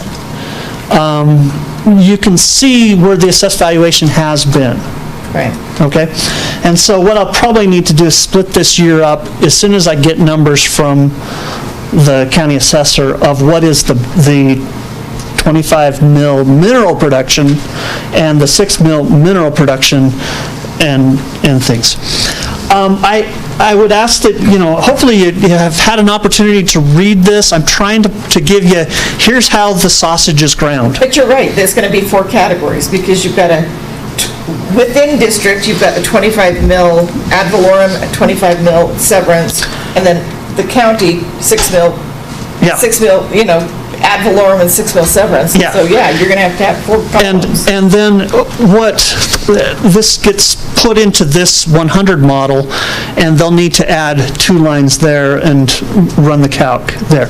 Now, you might be thinking, well, wait a minute, John, how can you do any budgeting if you don't have all the numbers? Because you're mad. Okay, no. So the way that it works with the 100 is that we know what the bottom line is. The bottom line is based on the number of kids we have, plus some little changes like transportation reimbursement, and special ed, and things like that. So John, the bottom line for us is our entitlement. That's the entitlement. Right. What I don't have with that 25 and 6 mil amount is really what's the local portion and the state portion of the total. Is it going to be at $30 million or $31 million and things? And I'll kind of show you, even in a good year, at the time of the board meetings, I don't know that number anyway, so, okay. So let's talk briefly. I'm going to go through this budgetary comparison schedule and talk about some changes. Next month, when I present the budget, I'm going to also present some budget changes. Now, I've tried to color code them a little bit on this, and the first one is in pink, and it's this 6.7 million. Now, originally, what I gave to you in July of last year was 7.7, and it's gone to 6.7. That's $1 million shift. And what this really is in July, I'm making a best guess of where assessed valuation is, and they start shifting around. The net effect is basically, we get more from the state and we get less from the property taxes on that. So as the final 100 was finalized later in the year, these numbers started to solidify. So now, if you come over here and you say, well, wait a minute, John, you're saying that... Yeah, we were off by $1 million? We're off by $950,000. That's the tax shortfall amount. Okay. So we're going to get that in October. Okay. That's the gap that's going to come. In this purple amount right here, I think in, I don't know, March or April, I kind of said, hey, look, we're not getting a lot of interest income. Like a few years ago, we made $180,000, and that's really due to the interest rates have kind of collapsed, I mean, everywhere and things. So I said, hey, let's move this down to 35,000 and call it good. So the bottom line for revenue right here is we're going to get most of this revenue, other than the interest difference. We're going to get that in October, and that's part of the budget. So, okay, so the next one is a mea culpa. I messed up on labeling as I was working through this, and it says federal sources right here. This I've been trying to automate as much as I can, and I put under federal sources in the original budget this 307. That's really the bus lease amount. In some presentations, you put other things in right after the state. It's the last thing of revenues. And so on here... So that's wrong. Yeah. So this 307,000 right here shows up right here on leases and contributed capital. So that's just a shift and things. Now there's one other right here that you go, okay, what is this distance education piece? I need to make sure I am coding this correctly, and so I've got to call into the state. But what that is Isn't that the BOCES stuff? No, that is, when COVID hit, we started to triage the situation by having a lot of teachers work online. Right. And things. And we used ESSER 1 funds, but we ran out. And so when one ESSER 2 hadn't formulated and things, so we parked it here. The question that I have to the state is does it need to go to regular instruction, or does it go to distance ed? And things. That was our online school. That's our online. So it's not the entire cost of the online, it's just a kind of a residual cost, yeah, and things. So you're just not sure where to park that yet? Yeah, that's and things. Now, on this special revenue, this one right here, when we start budgeting, it's June, July, and last year I'm making best guesses of where money's going and things like that. We had heard that from Linda at Food Service that there was going to be a grant that came through. Right, to pay for the lunches. Yeah, there was a big grant, and there was, but I parked it in special revenue as an other local source, and come to find out that was coming through the federal government and things, and so I had to So that should go up where the bus went. yeah. With federal money. Well, it's in a different schedule, but so this right here, this one was from Food Service. Now the final's kind of coming in right here, but if you notice, we budgeted 4.2. That's our best guess last July, and it comes in at 5 million is what the money that's been made available.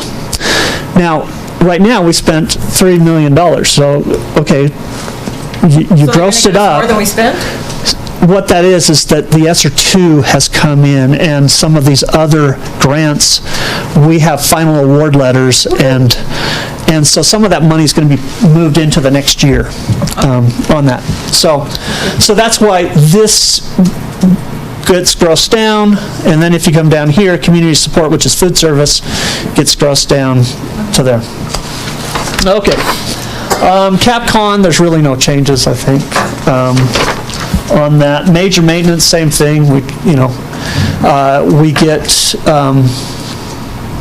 money from the state and things. Food services. Okay, so food services, again, best guess and things, but we originally had thought that we're going to be, opening up. It's going to kind of be business as usual. And so this would be just regular school meals paid. Now, we did get some money. If you look right here, there's 85,000 of parents and families that have contributed money for food service. So I just budgeted 100,000.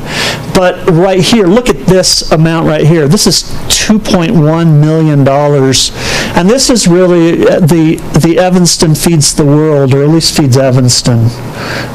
We have, through the federal money, that has really saved food service this year. I mean, they have worked their tails off, and I totally applaud Linda and all of food service efforts. But that's where, June of last year, this is our guess, and then, this is kind of more realistic. So then we go down to here, and we're looking at $2.3 million spent. We have spent that amount to date. And we still have a little bit more of things to process on that. And so that's, some big changes there. Employee Benefit Fund. What this is kind of a pass-through fund. It kind of collects the insurance costs and things. It also lets us know, here's how much our insurance is costing. One of the things is I usually have, for years, had the same budget, this $7,048,000. This year we went over that amount, so I've got to boost that up, and you'll see that in the budget as well.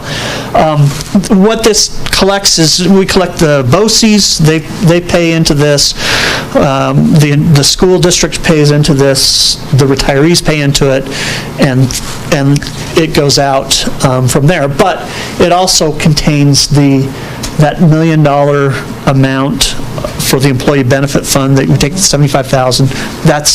That's in there, but it's not in these numbers. It's just in the fund balance for that. But I propose making a change there.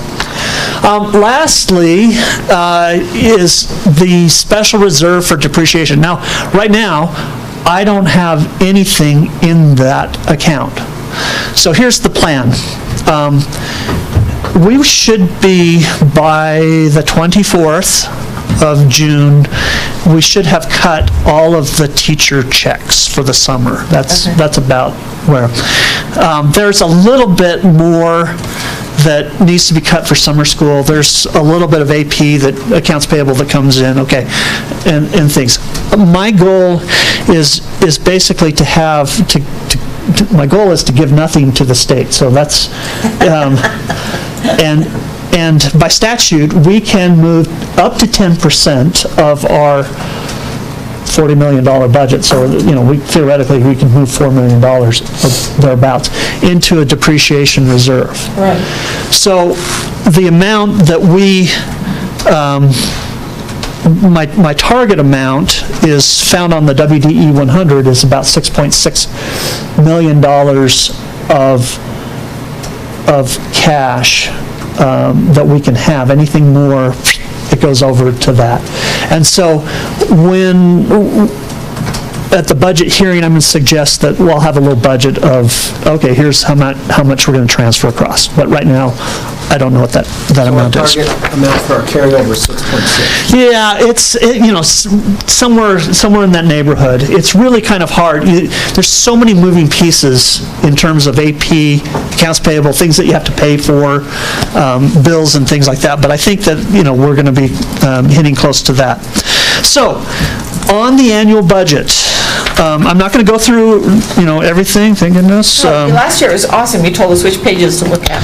Yeah. So first off, there is a note that says, "Hey, fiduciary estimates of revenues and expenditures perspective."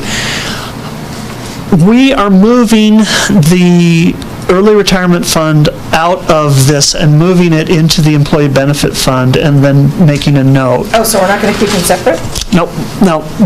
I talked to our auditors, and they said, there's been a new GASB 84 pronouncement, and so they said, here's the way that we'd like you to do it, and you're going to make a little note of, here's how much is the retirees, the $34,000 of the $1 million amount that's quote, the So we still retirees. have to sort of track it.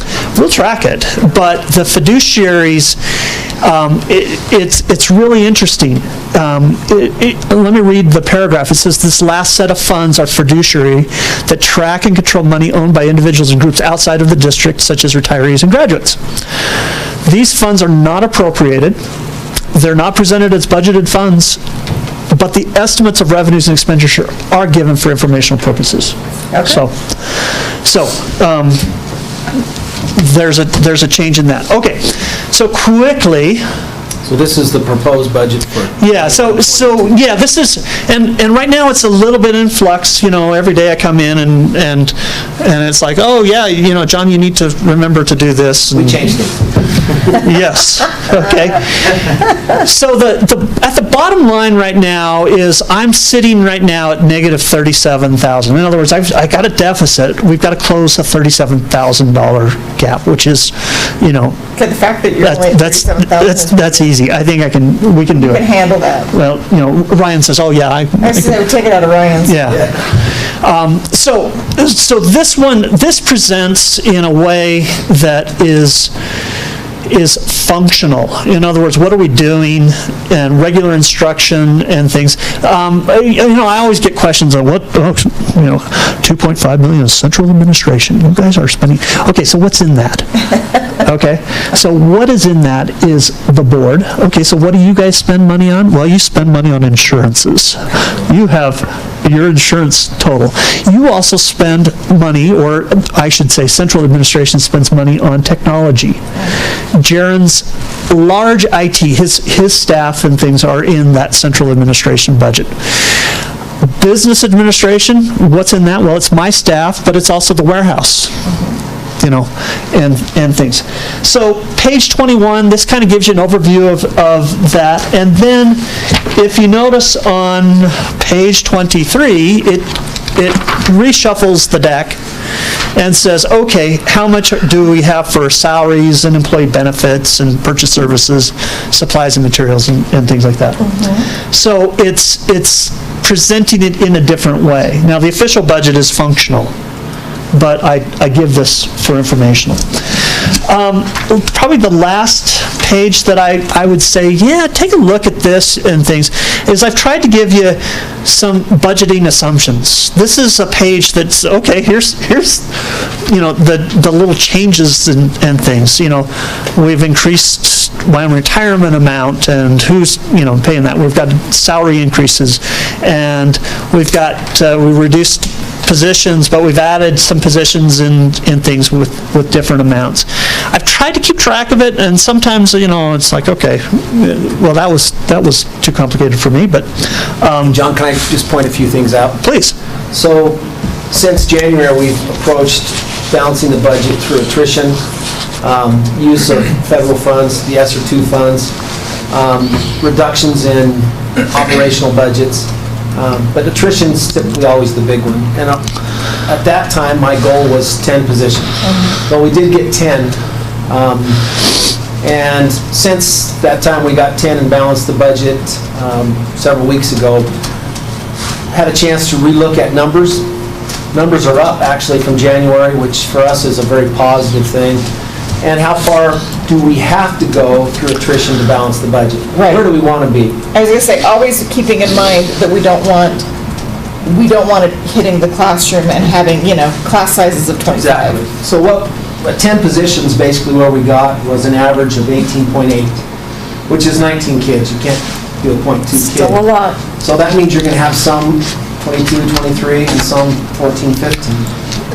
14, 15 is great, 23, 24 is not. That's, no, I don't like that. What we did, and you can kind of see it toward the bottom, just this week, that's one of the things John's talking about, is what can we do using, I'll say, one-time funds to help us reduce class size this year, for next year, I guess.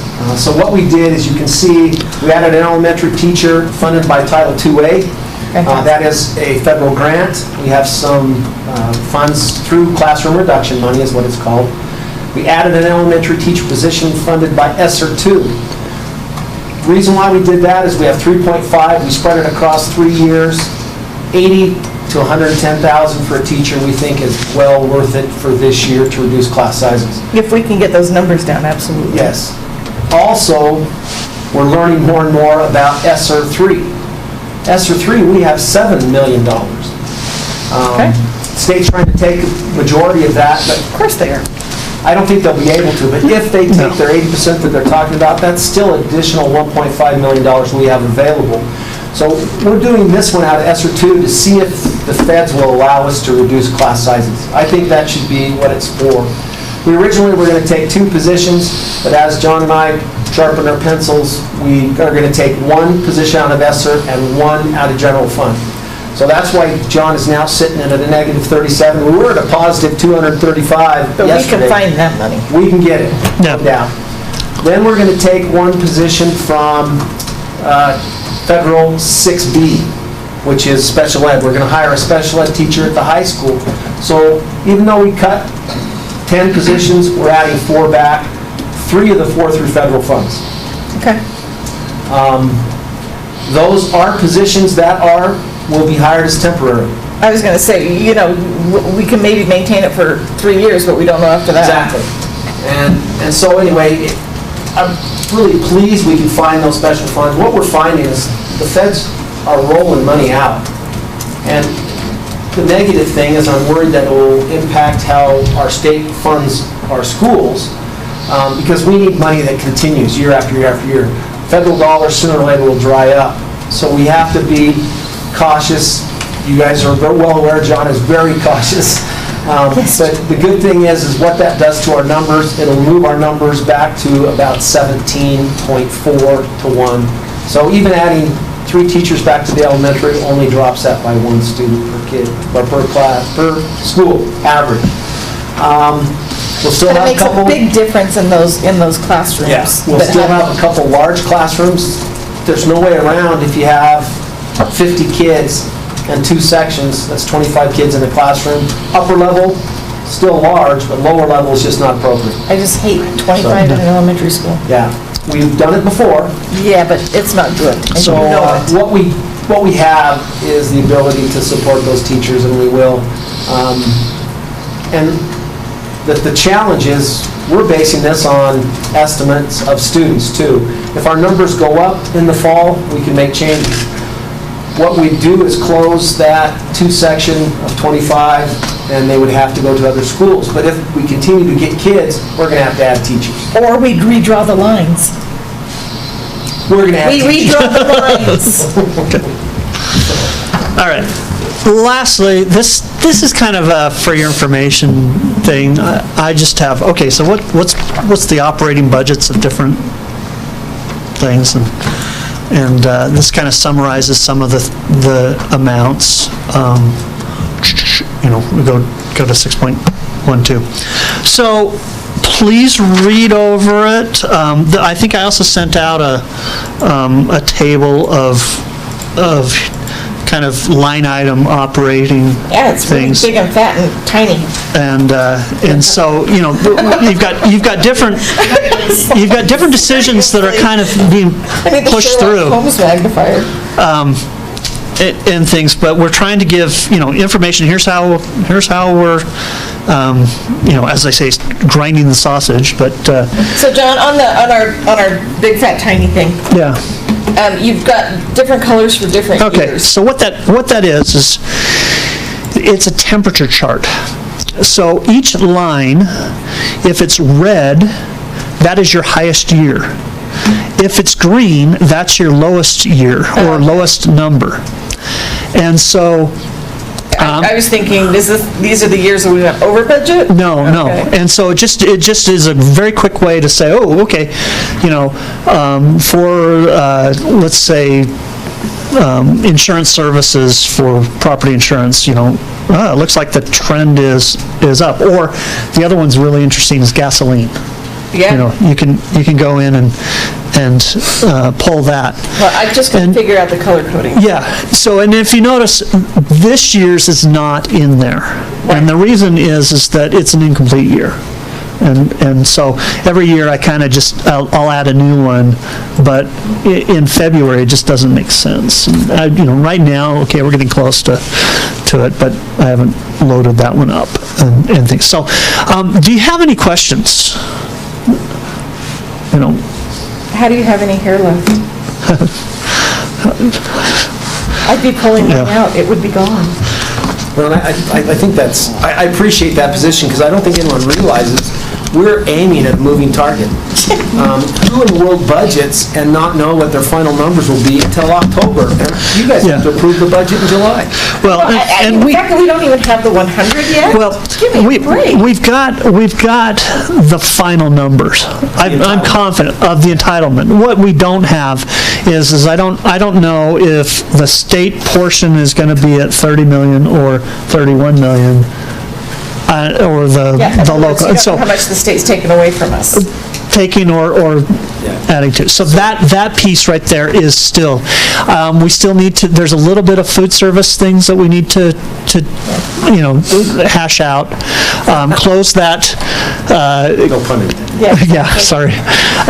Close that $37,000 deficit on that. But, okay, I think we'll be ready to go on the 21st. I mean, right now I'm feeling comfortable. Madam Chair, members of the board, I know John hit this hard, but just to reemphasize, how we're fortunate in education is we get our entitlement. It's set. 50% of local resources, 55% of local resources, 60% of local, it doesn't matter. We hit the entitlement.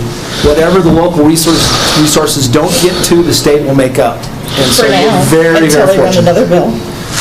We're not allowed to do that. We'll stay on it. But anyway, so we're very fortunate to have that entitlement. And again, we're very fortunate this year to have it where it's set, because there was no action. No, I mean, we got lucky in that they didn't end up doing scary stuff. Yes. But we all, I mean, besides the fact that I want to go to Cheyenne and slap them all upside the head, but we don't know what that will be, so thank you, John. Okay. Very much.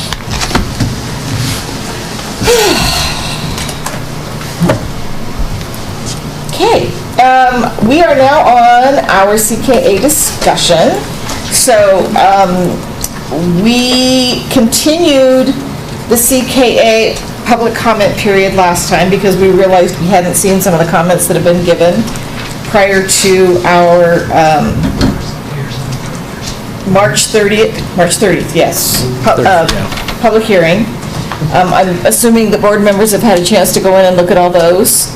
I think there were like 12 that we hadn't seen before. Since we opened the public comment, we've had maybe 3 more. We've had 2 individuals provide either documents or comment. One is Madam Chair, one is Mr. Deppler. Yeah. So, can I do a quick summary, kind of where we are? Okay, Madam Chair, members of the board, Chairman Bracken hit it right on the head, is the 12 individuals that we missed originally and brought to you in May, their responses, their comments, you've had a chance to look at. We have responded to those comments based on your initial responses in May, in April. And we can provide additional response tonight. What we have now is really, like I said, I think 3 letters were provided us by an individual. We've responded to them. Really the questions that are out there still, and they'll probably always be out there, is the procedural requirements of the WAPA and our responsibility as an organization to do it right. I think we've demonstrated good faith in all of our attempts to do this right. Like I said, since March 31st, we've had 2 individuals comment. One of the concerns in the letters is that we change the statement of principal reasons. Those are the board's statements. I was going to say, but the changes to the statement, so we had a statement in the notice that originally went out when we said we're going to do this again. And then we got a whole lot of comments, and then we changed our statement based upon that comment. Those comments, which you're supposed to do. Which is, I thought, what we were supposed to do. And so, in addition to commenting, to the long list of comments we provided to all of the public comment that we received, we also changed the nature of our purpose statement because of that as well. So, just so nobody's confused about what our intent was, that was the intent, is to respond to that. Again, there was, because that question was raised at the last meeting that we had on this, and because we realized that we had missed some of the comments, we extended that public comment period so that if anybody did want to comment, or if there were other changes that were needed, or other responses that were needed, we set for tonight, basically, the opportunity to do that and let everybody know, to give us everything you think we need to know. So, Madam Chair, if I could, can I just, let me plug in for a second.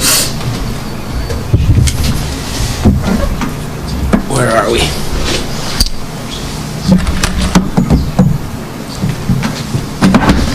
What I want to show you is what I think is valuable, because I know you guys have been on and you've gone through it, but for the community is to see exactly what we've done and how we've done it to provide opportunities to comment. So if you go to our website, under board, notice of intent to adopt new rules. So if you click on the notice, this is the notice. What's in yellow is the extension of the comment period. We extended it from a point, and it's kind of where we are with that. What I wanted to show you is this. These are all the documents that are available for the public. From notice of intent, statement of principal reasons. They are red line copies to any changes that have been made from the beginning to the end. You can see that there's clean copies of CKA. There's a red line copy that shows you any changes that have been made.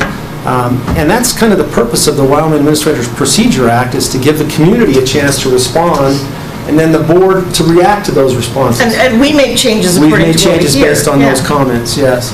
So you can see all the information on CKA R1, R2, R3, R4, and then toward the bottom you'll start to see all the opportunities for individuals to see the comments that the board received at our public hearing, the comments of the board on April 13th. Minutes are available. Board minutes from our April meeting, from our May meeting are all attached there.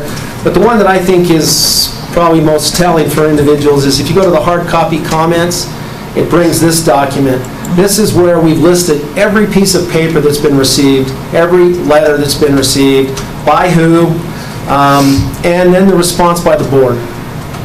Also, there's a link to all the public comments. There's a link to the minutes of the agendas, board meetings on April, board meeting in May, and everyone that has commented is listed. You can find every piece of paper and a copy of every piece of paper that has been received in these links. In other words, there's nothing that's been missed, I think, or hidden. Well, certainly we're not trying to hide anything, and that was the whole point, is that, even with an inadvertent miss, we wanted to make sure that everybody had the chance to comment on it. And again, the whole point of an Administrative Procedures Act is to give the public the due process that they're entitled to weigh in on the rules that we're going to adopt. And hopefully we've done that. So where we are, I guess I'll give the board some options. There's only 5 of you here today. You have the option to approve the comments that you've made. That would be the notice and the comments that have been made for all the people that have been provided comments. We still have to have a document that's a final, what do we call that document, Mr. Phillips? Packet. Yeah, the final comment from the board in terms of everything that's been received. The board can approve the notice, can approve CKA, CKA 1, 2, and 3, and 4, or the board can choose to take maybe a more conservative route and say, with all the changes, let's have a clean CKA 1, 2, 3, 4, no changes, allow a 45-day comment period again, another public hearing again, and follow the WAPA with the board's response to those comments. Again. So at least, and certainly you're right, there's only 5 of us, and I know that there are some of us that would like to have a full panel before we vote on this, so it may not be tonight. What I would like to have done tonight, though, is again, any comments to the additional information that we got, let's get those done and on the record. We can then, if there's anything, if we want to continue the adoption, continue the approval of the final packet, we can do that. And, whatever anybody wants to do. I mean, you guys make the motions, I don't, so. But at least, anybody have comments on the additional stuff that we saw? You're looking at me. I'm not looking at anybody. I mean, there were... Well, okay, fine, I'll start. So, I mean, most of the comments that we hadn't seen were in opposition. It was, the reasoning for the opposition was unanimous in that the argument that there is no evidence to indicate that arming teachers will make kids safer. That was the bottom line. It was a lack of evidence. I think we addressed that in our initial comments. Since that time, however, what I did include in the packet and what I think was rather interesting in light of the discussions that we've had is the fact that we actually had an incident in Utah that made the news where a teacher that was carrying concealed was able to stop a kidnapping. It wasn't a shooting, but they were able to keep that child safe. They were able to prevent a kidnapping, and it was because the teacher was armed and he was concealed carrying.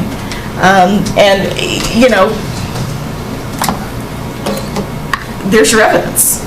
I mean, for me, there's your evidence. So I did ask that the superintendent include that in the packet. I think that was exactly what we're trying to say. That it may not be, it may not even be a shooting, but we are going to keep our kids safe. Agreed. Agreed. Wow, you guys are so quiet tonight. Madam Chair, just if I may add, the letters that were received, there are some procedural questions in there, and I don't think in terms of weighing in on those procedural questions, the bottom line that I see this is there are some assumptions about our statement of principal reasons. We disagree with the opposition. I know they've challenged it and said that, gee, we should have had that at the beginning. I disagree because I think that what we were doing is responding to the comment. But, look, I understand the argument. I understand we're going to get sued. We get that. Yeah, and the idea that our training requirements aren't stout enough. Our training requirements exceed statute. Right. I think that needs to continue to be repeated. The confidentiality requirements, that's out of our hands. We're following statute. We have no choice on that. We have a very good relationship working with our parents. I don't think we're taking away anyone's rights, but that's potentially an area that can be questioned. That's out of our... Well, again, and that's a constitutional challenge to the statute itself. That's not our fight. That's the legislature's fight. One of the comments was that we don't have a good take on what the community thinks about this policy, even though we've provided the surveys that we've taken. If anything, I think you're going to have more staff members and more community members that support it because of what we've done and the steps that have been taken. But again, just a reminder, you guys are the elected representatives of this community. And unanimously, you guys believe that the community is supportive of this. That is your job. You can say all day long that we didn't survey enough people. You guys are those elected responsibilities. You represent this community. If you feel the way you do, that's the position you have to take. So the only other one, I think in terms of the position that I saw in these letters is disagreement with our training requirements, our ammunition requirements, confidentiality, which we disagree with those things. And you clearly stated those. Yeah. So that's just some of the things that I saw in your responses to these letters that were received since May 4th.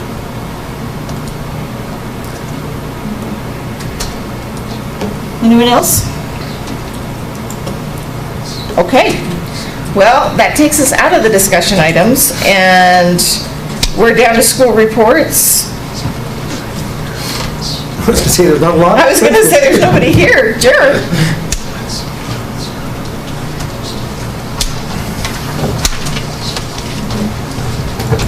Good evening, Madam Chair, members of the board. Just kind of wanted to fill you in as to what's been happening lately with our high school water project. Yes. We finally were able to open the bids last week ago Friday. Disheartening, we had one bid. Oh dear. And as you might remember, this is capital money, actually component level spending. We were allocated about $2.7 million, $500,000 of that went to design and some contingencies. So that really left us about $2.2 million. The bid came in at $4.4 million. And then we had two alternates with that, which would have brought it up to about $5.3 million. The contractor, after we told them that we were going to wait, contacted me a week ago Monday, said, hey, what would you think, and this is right off the cuff, if we took $1 million off? I was like, well, I knew you had some fluff in there. I wished I had just $1 million I could just take off the cuff. Long story short, come on. Long story short, met with the owner and Lance Johnson from the state yesterday, looked at that. They took their $5 million and brought it down to roughly about $4.1 million. The issue that causes is that, again, the state's only giving us that 2.2, which means that we would have to, out of our own funds, whether that be major maintenance or district funds, come up with the other $2 million, which, as I looked at that and contemplated and looked at some of the other projects that we were dealing with, I was not comfortable in further negotiating that. So I sent them a letter today, letting them know that I appreciated the time that they took, but really, our budgetary number really needs to be about that $3 million total, because we will have some responsibilities out of major maintenance for that. And so at this point, what we're going to do is we will send it out to bids. We'll advertise again in about November. Could we go out of state now? Well, this company was out of state. Oh, geez. Yeah. So we didn't even have anybody local. Had nobody local. Actually had 4 people show up to the pre-bid meeting, so it was kind of hopeful, but very disheartened when I got the one. And the hard thing, and for those of you who've been through the bidding process, it would have been a different discussion if I would have had another bid to really look at to see, were these guys really out of the ballpark? Gut feeling tells me it was. I mean, I know What was the engineer's estimate? Yeah. So, I mean, obviously, we paid for the design and stuff. There had to have been some kind of an estimate that was provided to the school what this was going to cost. Engineer's estimate was right around $3.3 million. The hard thing with that is the escalation prices on inflation. I mean, we know the materials. Materials, yeah. Yeah, materials and time. So we really feel, to our best interest, unless you as a board disagree, we're going to wait, rebid it in November. Basically, we'll advertise, open those bids in January. By doing that, we're not hurting to the point that we need to do something immediately, especially at an additional $2 million. Wait for the summer season to be over, I think is more. Evanston Aquatic High School. Yeah. We won't do that. So that kind of lets you know where we are. Really hopeful, very disheartened. But 2 weeks prior to that, I talked to you about another project we were doing over at UNM Meadows with some work there. We bid that out, and I had no bids come in. Absolutely none. And as I was talking to a couple other facilities directors across the state, it's been happening. They're getting no bids. Because they can make $1 bajillion. Yep. The biggest issue that we hear a lot of is they can't find employees. Well, that too. Because of our current circumstances right now, they make more money in other places than they do working for these companies. So, True. Anyways, that's the unfortunate news I have to report. We'll keep you posted on that. We'll move forward. I'm really optimistic that hopefully we'll at least get 2 or 3 bidders if we wait and do this in January. That'll then allow them to maybe get things ready for the summer. I was really anxious about the delays that we had with this and the later and later that we were opening those bids, because theoretically, had we accepted something yesterday, it would still have taken them another 3 weeks to go through the processes they need to do for the state. So the soonest they would have been on site was probably after the 4th of July, which would have left them roughly 42 days to begin the project before students even start to come back. So, well, that's not the report we wanted, but thanks. sorry about that, but that's where it is. We get it, everybody's running into it. I mean, we get it. Yep, so, thank you so much. Thank you. Thank you. Okay, any other school reports? That's it. We're good. How about public comments? I see one member of the public.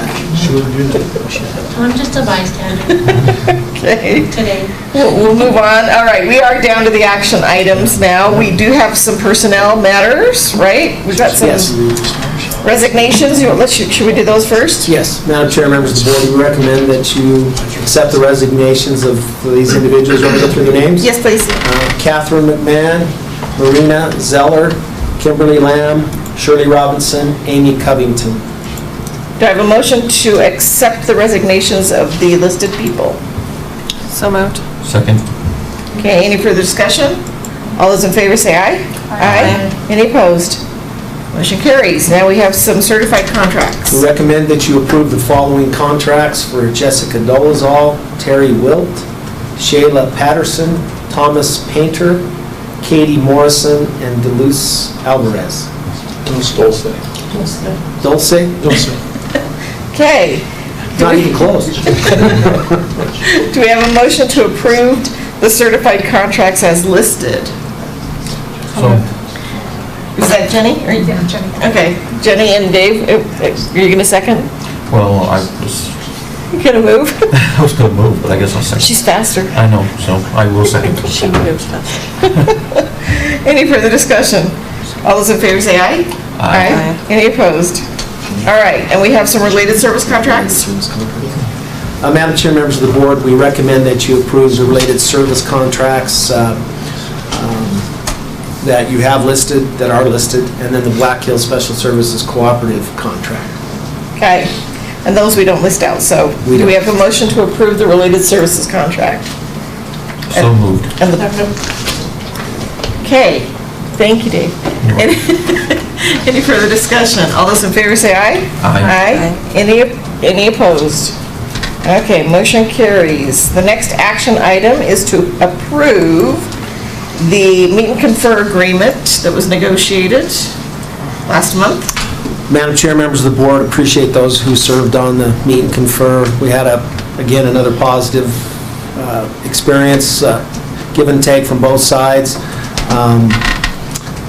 David can kind of tell you kind of where we are and what we're talking about. But bottom line is we were able to budget through the things we've already talked about and increase to the base salaries of our support staff, our teachers, and our administration. Just a couple special points. What we did for our support staff salary schedule is we vacated column 1, which is basically food service workers. So now we started column 2. And we moved them to column 2, which allowed us to raise our starting salary for the support staff significantly.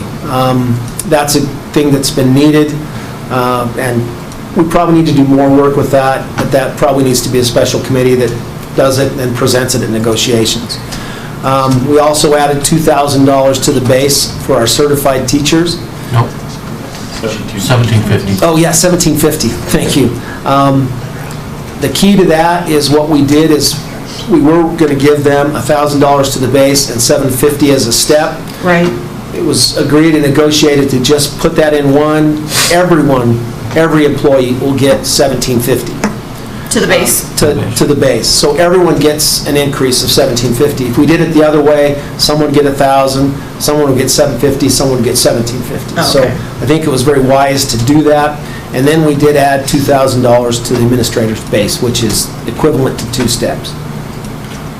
We added 75 cents to the base, 75 cents an hour to the base of our support staff. Right. That's a Which big jump. represents 3 steps. Yep. Well, the things we look at, McDonald's is hiring at $14.50 an hour. Yep. Walmart is at $15 an hour. Well, I do need to point out also what we did on the support staff salary schedule is we cannot get bus drivers. Again, a bus driver's position is unique. They work 2 hours, 2 hours off, and then come back for 2 hours.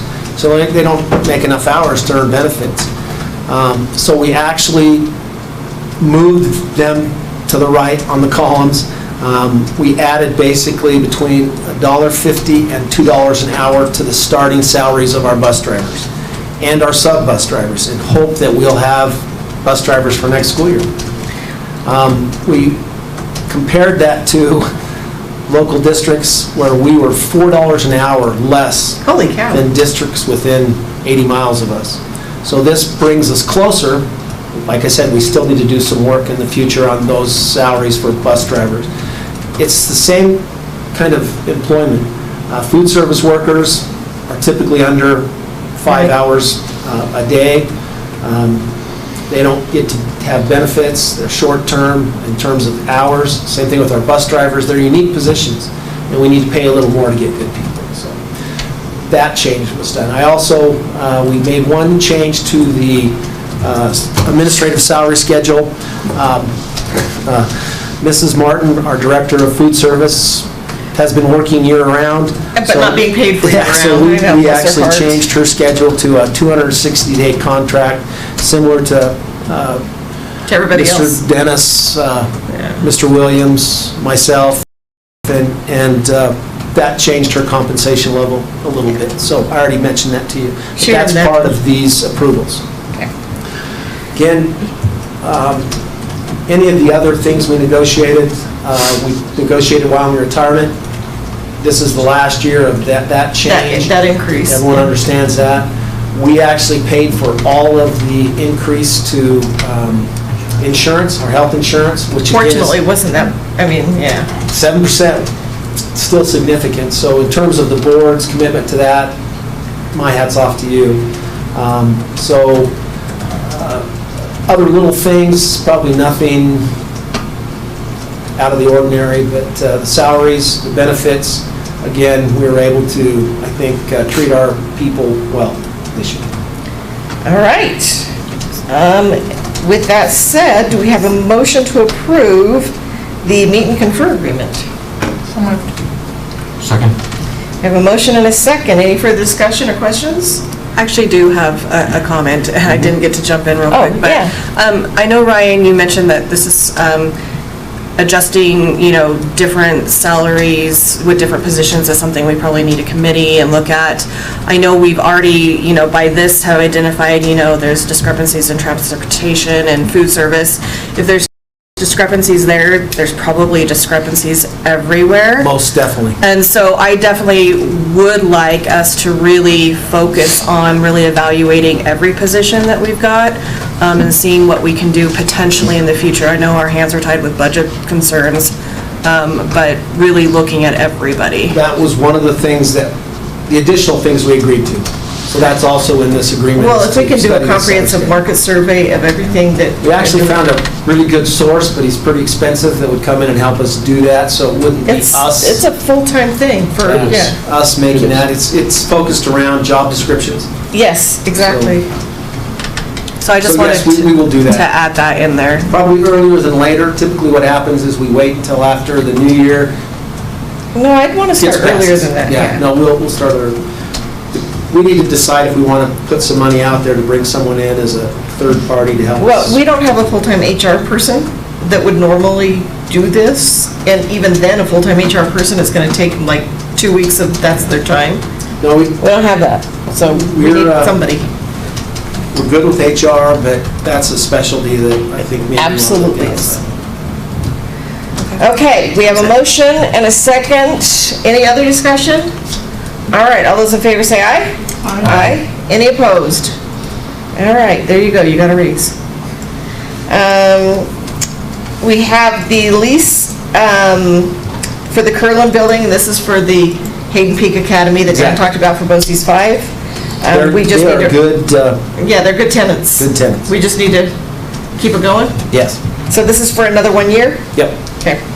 So do we have a motion to approve the lease agreement with BOCES 5 for the Curlin building? So moved. Second. Any further discussion? All those in favor say aye. Aye. Nope. Any opposed? It was Jenny. Jenny. It was Jenny. Okay, we did have, unfortunately, some student discipline at the end of the year. We're not going to list that, we can't. Madam Chair, members of the board, I do recommend that you approve the discussion that we had in executive session about student discipline of unnamed students. So we have a motion from Krista. Second. A second from Cassie to approve the student discipline. Any further discussion that we can probably legally have? Probably not. Okay, all those in favor say aye. Aye. Any opposed? All right, that carries. And the last but not least is the policy CKA. We had talked maybe during our discussion item about wait until everybody's here to do this and continuing it, but it's up to you guys. Either I'll entertain a motion to approve or a motion to continue. Madam Chair, I will move that we continue the CKA. I would like to open this up for another comment period based on the statement of purpose changes that we made. And we could potentially have go ahead and have a public hearing at a regular scheduled board meeting. Okay, so we will, the motion is to continue and look at starting over, do some of this over again. Yes. Okay. Do we have a second? Any further discussion? Who was the second? Krista? Okay, all those in favor say aye. Aye. Any opposed? Okay, it is continued, and we'll figure out the date on what we're doing. Madam Chair, can I get some clarification? Yes. I guess what I would suggest, and what's been suggested, is we just start with a new notice and another 45 days and make sure all our bases are covered. Yes. I think that was what she intended, so there we go. Okay, now we are down to our board roundtable before we go into executive session again. I want to say congratulations to the high school for pulling off another outside. I was going to say the same thing. An outdoor party. It was awesome. I know Merle likes to make them very somber, but I think they're fun. So, thank you very much. You guys, I'm sorry, but I kind of like having it outside. It was awesome. It was. Cassie? If the weather will hold up, I think we could do it all the time. It would have been fun even if it snowed. Well, the nice thing is though, now that the governor lifted some of the restrictions, it could have been moved inside at the last minute had the weather not permitted. So I think in the future we should just plan for them to be outside, and if, the weather's not working I good, mean, the nice move thing it is, inside. yeah, you can have more of your family when it's outside. Well, and having the graduates sit If- with their families, I think you have less problems. If you move inside, there's only roughly 6 seats per student, graduate. So we did talk about that, what we would have done. We'd open the we'd open the auditorium maybe to the same number we've always had. And then the rest is in the maybe in the gym with a the live overflow. cast. Yeah. Yeah, I mean, you could do that, but you're right. I mean, when we were in the auditorium trying to be really serious and all the kids were sitting together, it was never serious. But when you park the kids with their families for the ceremony, it was different. Madam Chair, if I may, I have to throw this out. As a principal that was there from 2000 to 2004, we made a significant change in 2003 where we made a ceremony out of it instead of a free-for-all. Right. And I was very proud of the action that we took since 2003, it's been a graduation ceremony. There is a difference, and it is solemn. It's what I think was tradition, maybe not to have the party and the fireworks and the smokers, but it was, I always thought it was very, very good. Well, you want for to our have some kids. pomp and circumstance. I do like what we've done Yeah. recently. The idea of having your whole family come is, as long as it's understand one's a celebration and one's a ceremony. Sooner or later, we'll have some issues, but we'll have to take care of those as we go. The big issue is weather. Remember. We live in Wyoming, is what you're saying? Yeah, we have a picture of that track with 4 inches of snow on it. Oh, well, we all know that. But anyway, that's just, again, as someone in 2003 who made those corrections for a positive ceremony, it's been positive since 2003. I don't want anyone to think that it hasn't. But there's a difference between a celebration and a ceremony, and we just need to make that decision. You can still have pomp and circumstance and still be fun, Ryan. I know. Well, you kind of, if we're going to have it in the auditorium, I think it has to be a ceremony, because there's just things we can't get away from. Yes, But- well, there's a different feel, definitely. Yes. I'm just saying I like outside. Okay. So, one comment, and I'd like to recognize or congratulate the high school for being recognized as one of the top high schools in the country by Consumer Report. So I don't know if anybody wanted to, Ryan expand on that at all, or not? Scott, you want to expand on that? Oh, great. Come on up. Come on up, I want to hear it. So it I was seen you come in with those shorts U.S. on, so News you and gotta come World and dress Report, us. right, Scott? You look U.S. too News and casual. World Report? Yeah, and Come on up. they talked about Wyoming, and I don't have it right in front of me, but the number, I think, we ranked high in the state. 16th. 16th. And then, so the state did well, and then we did well in the state. They looked at our AP completion rates, they looked at graduate, I can't remember all the things they looked at. There's a big read on it, but a lot of the upper level work that our students are doing is one of the main reasons for it. So our completion rates are good, our students are taking those courses and doing well, so.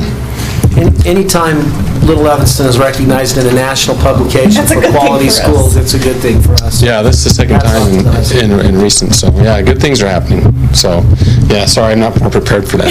Sorry to It's put you on. summertime.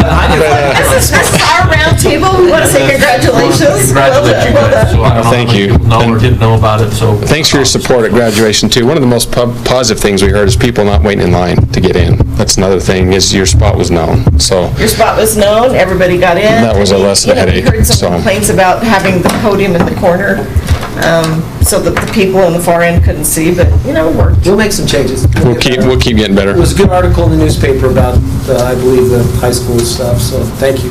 Yeah, thank you. Awesome. All right, well, I do need a motion to go into executive session for personnel for Ryan's evaluation. Second.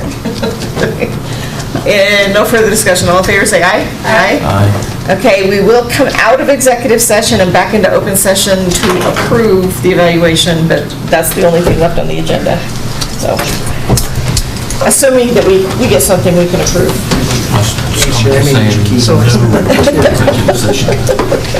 Dinner. I had a mini dinner before I came. I did too. I just shoved food in my mouth before I came. I'm like, that's a lot of time for people to wait. I want to make sure I'm thinking the same person. All right. Take your candy bars, Dave. Sherry's got some nuts. I've been to everybody's candy. Sherry's got some Here, I have another Heath. I have another Heath. The nuggets is what I really like. Oh, I got nuggets. I got 2 nuggets. Nuggets. There you go. Do you remember Big Chunky? I love those They were big just, hunks. yeah, I'm telling you. Good Morgans.